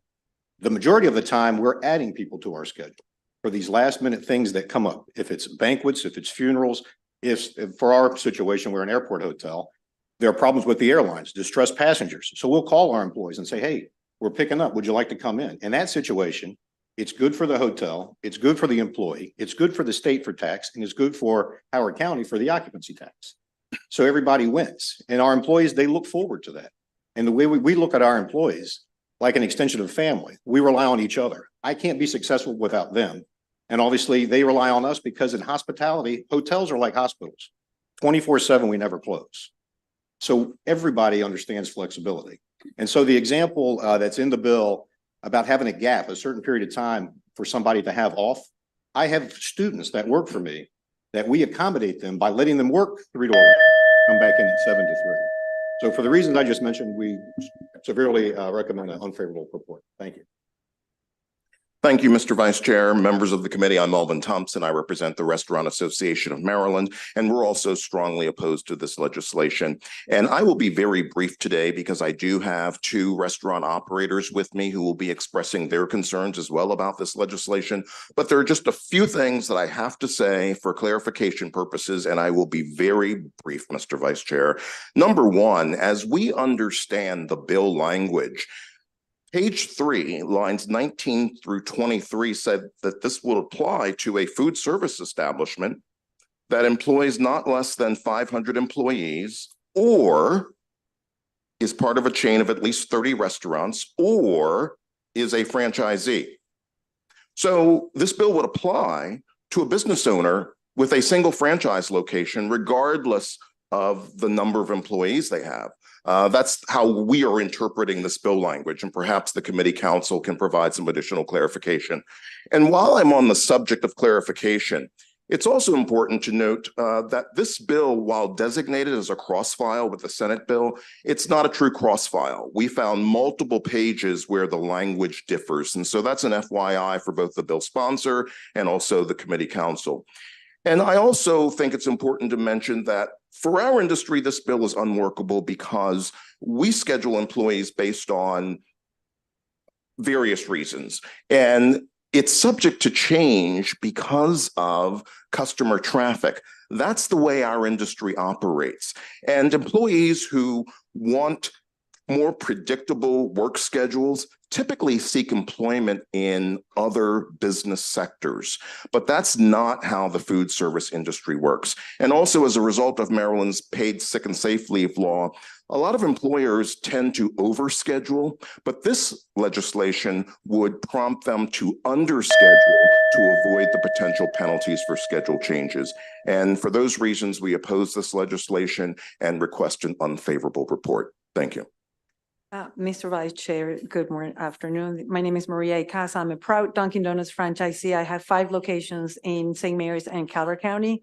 I stand before you today to express my concern about the House Bill 1222, the proposed scheduling law being considered by this committee. As a female entrepreneur, and by the way, Latino, every day I pour my heart and soul into creating welcoming space in our community. I choose to franchise with Dunkin' for many reasons. And as a franchisee, it is important to understand I invest my own capital into my restaurants. We as franchisees take the risk. We operate our stores. We create jobs in our communities. Local franchisees like me are small business owners, and I make my own business hiring decisions and my own scheduling decisions. While I understand the intention behind this bill, I believe this restrictive schedule law missed the mark when it comes to small businesses like mine, and here's why. First, flexibility is extremely important. The restaurant industry depends on flexibility. We deal with unpredictable factors every single day. Unexpected events, changing customers' demands. The restrictive scheduling laws would tie our hands, making it harder to adjust staffing levels based on real-time needs. The next one is the relationship that we have with our employees. We are very flexible and we try to accommodate our employees to every single need that they have. And I would also like for you to consider the compliance with this law requirement, additional administrative work and increased cost to operate small businesses, especially restaurants, operate in a very thin margin. If we're forced to pay penalties or provide additional compensation for necessary schedule changes, it affects our bottom line. Ultimately, it will result in less employment and higher costs to our consumers because we're going to be forced to raise prices. So I urge you to consider the unique challenges faced by both small business owners like myself and respectfully decline this law. Thank you for coming up. Ma'am, are you the one I've been trying to schedule to see your new store for like Yes, anytime. 6 months? Yes, we will get that. Prince Frederick. Yeah, okay. Well, if I weren't here until midnight, I would be Okay. there. Anytime, just call me, let me know. I'll be Okay. Delegate Charkoudian. Thank you, Mr. Chair. So my first job was at Dunkin' Donuts, actually. I was okay. like 13 or 14 years old, but that was a long time ago. My question is well, I'm just sharing personal information, Kaylee. My question is for you. You talked about one of the reasons people select some of this work is because of flexibility. Sure. I don't know, that may be true. I'm just wondering how it is flexible for the employee to have to respond at a moment's notice to come in and work. So I understand that sometimes someone may want every hour they can get and they're okay with that. Sure. But people who are saying they need flexibility to care for their kids or they need a part-time job because they also have to care for their aging parent or whatever that might be, how does the ability of the employer to be able to call them in at the last minute with and expect them to be there give the employee flexibility? Sure. So I think, and I talked to some members about this, we just kind of spitballed scenarios here. So when an employee is hired, typically you're filling out with the employer some sort of information around, I can work Mondays. Yeah, from I this understand time. that. I mean, I've applied for jobs. My son's applying for those Right. jobs now. So very rarely is that employer then going to go, you said that you couldn't work during this time. I'm going to go ahead and schedule But you they during can. They can They can. theoretically. And so this isn't getting at the employers who are sort of accommodating that schedule. This is getting at employers who are saying, I know you told me you can never come in Mondays. I need you to come in Mondays, right? That's what this bill is getting at. Would you agree? Sure. I would agree. Sure. Okay. So the fact that people are picking this because in many cases, I would agree. And this gentleman talked about family. So like, as always, we don't write the laws for folks who are doing it right. We will rewrite the laws for the people who aren't, considering it their family. And I guess like the related question is like, generally, do you think when people take a job, they need to be able to count on a certain amount of income every week or every month?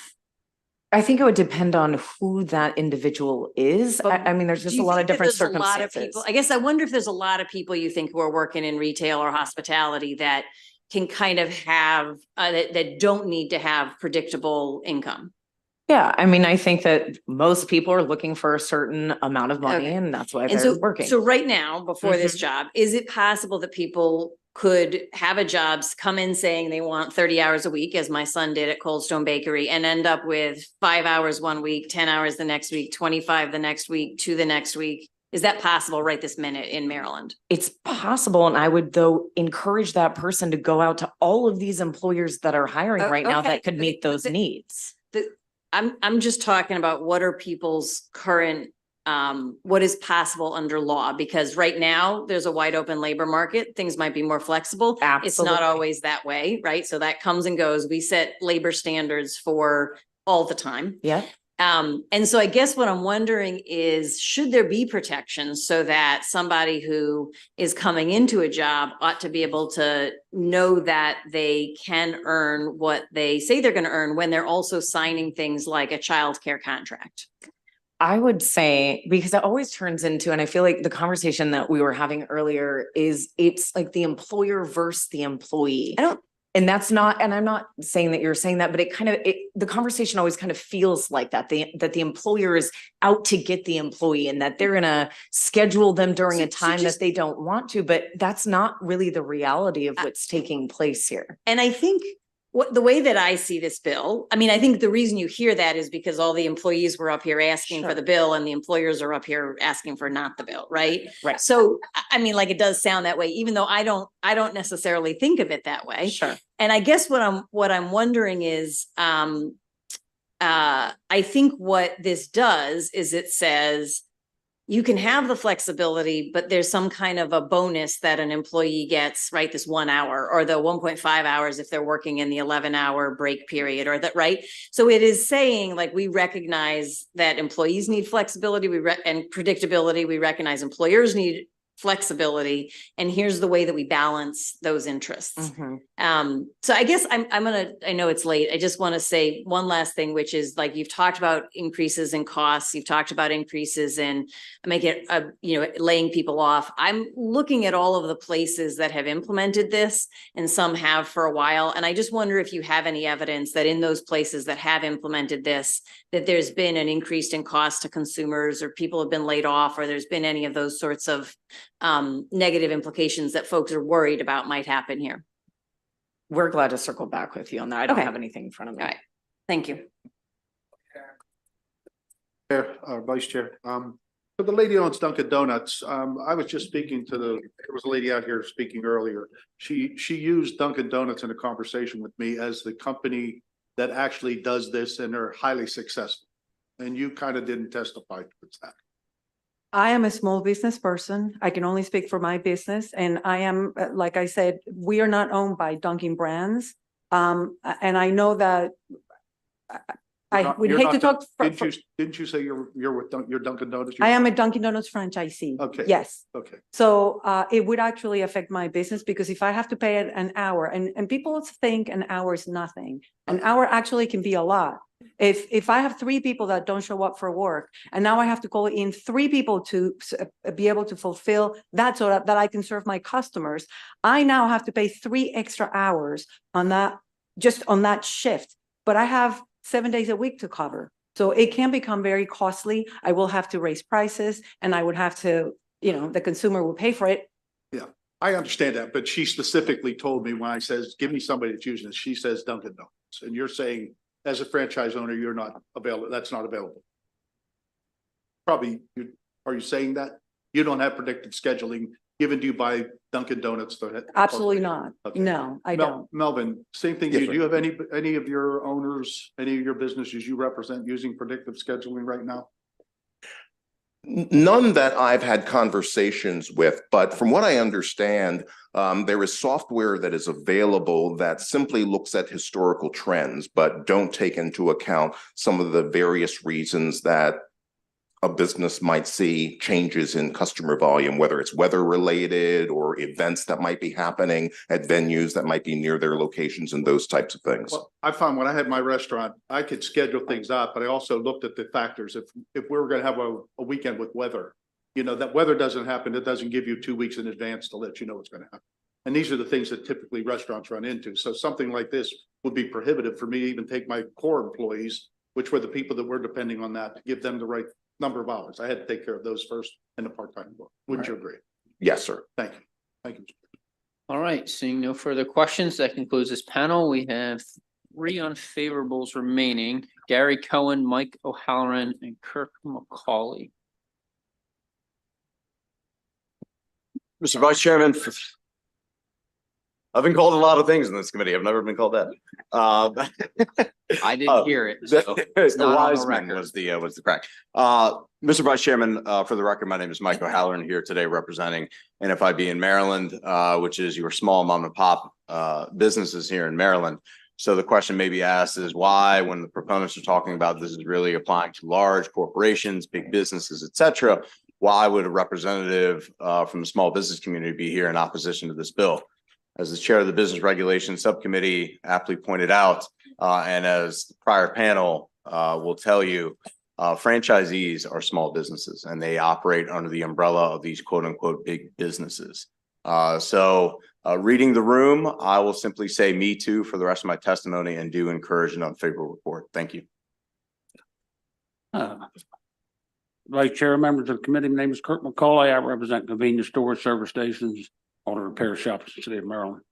And I'll be very quick. You have my written, and I know you're tired. So I just want to reflect on what Mike said, what Melvin said. I have franchises within convenience stores, Subways, small Subways, that only employ 12 people. Subway does nothing for them except tell them they got to wear uniforms to represent Subway. They do nothing on the labor. They do nothing on the scheduling. They don't do anything. It's all up. It's strictly small business. And this bill just, it's just casting a wide net to take all them small businesses and put them in a group. But I'll say me too on the rest of it. And thank you. And I urge the unfavorable report. Hello, everyone. This is the first time in my life I got to bat cleanup. My name is Gary Cohen. I'm a 45-year industry veteran. I'm the executive vice president for Glory Days Grill. We have 40 full-service restaurants in a couple of different states. We have 2,800 employees. I'm here today to speak in opposition to House Bill 1226. This bill seeks to establish rules that work in direct conflict with the nature of our business. It is trying to establish a highly predictive labor model for an industry that by its very nature is highly unpredictable. You've heard that a couple of times today. There are many businesses that have fixed labor models, such as offices that require 9-to-5 schedules or a 40-hour work week. The restaurant business is not a fixed labor model. In my opinion, this bill would only penalize hospitality businesses for responding to business needs, customer demands, and opportunities for employees to make more money. Employees actually seek out the restaurant business because of its flexibility. Our industry provides its employees with flexibility they need to accommodate school, family, and other responsibilities. According to the National Restaurant Association, 54% of all employees in restaurants are part-time and 37% are under 25, so young part-time people. Employees have always been an integral part of the restaurant work scheduling process. Accommodating employee scheduling requests is one of the best ways for restaurants to retain the best talent. Restaurant managers work hard to find schedules that are mutually beneficial to employees and employers alike. Most restaurants post schedules in advance with good intentions. How far in advance such schedules are posted varies depending on the business operation. Employees have specific input into these schedules by sharing their availability. However, as we all know, life happens, and many requests for change in schedule come in after the schedules are posted. Most of these changes are at the request of the employees themselves. The employer may from time to time ask someone to cover, and thereby they would get a penalty. So I would ask for unfavorable support of this bill. All right, sir, I know it's been a long day, but cleanup is 4th. You're literally 7th in the unfavorables and you're 3rd on this panel. So at no point in time have you been cleanup. All right. It's spring training, That sir. that concludes this hearing. Members, stick around. We have voting immediately following. Thank you.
Hey, Steve. Steve, give me the copies.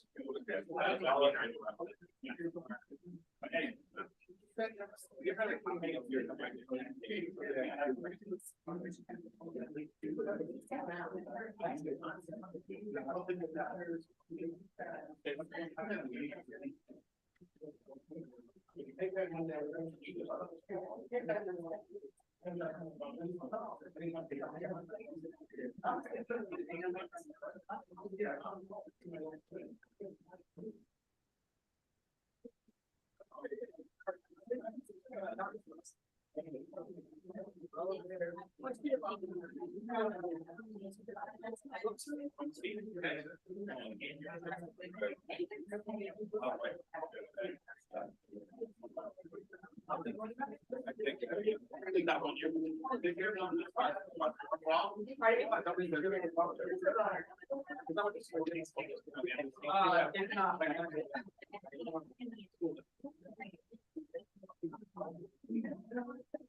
You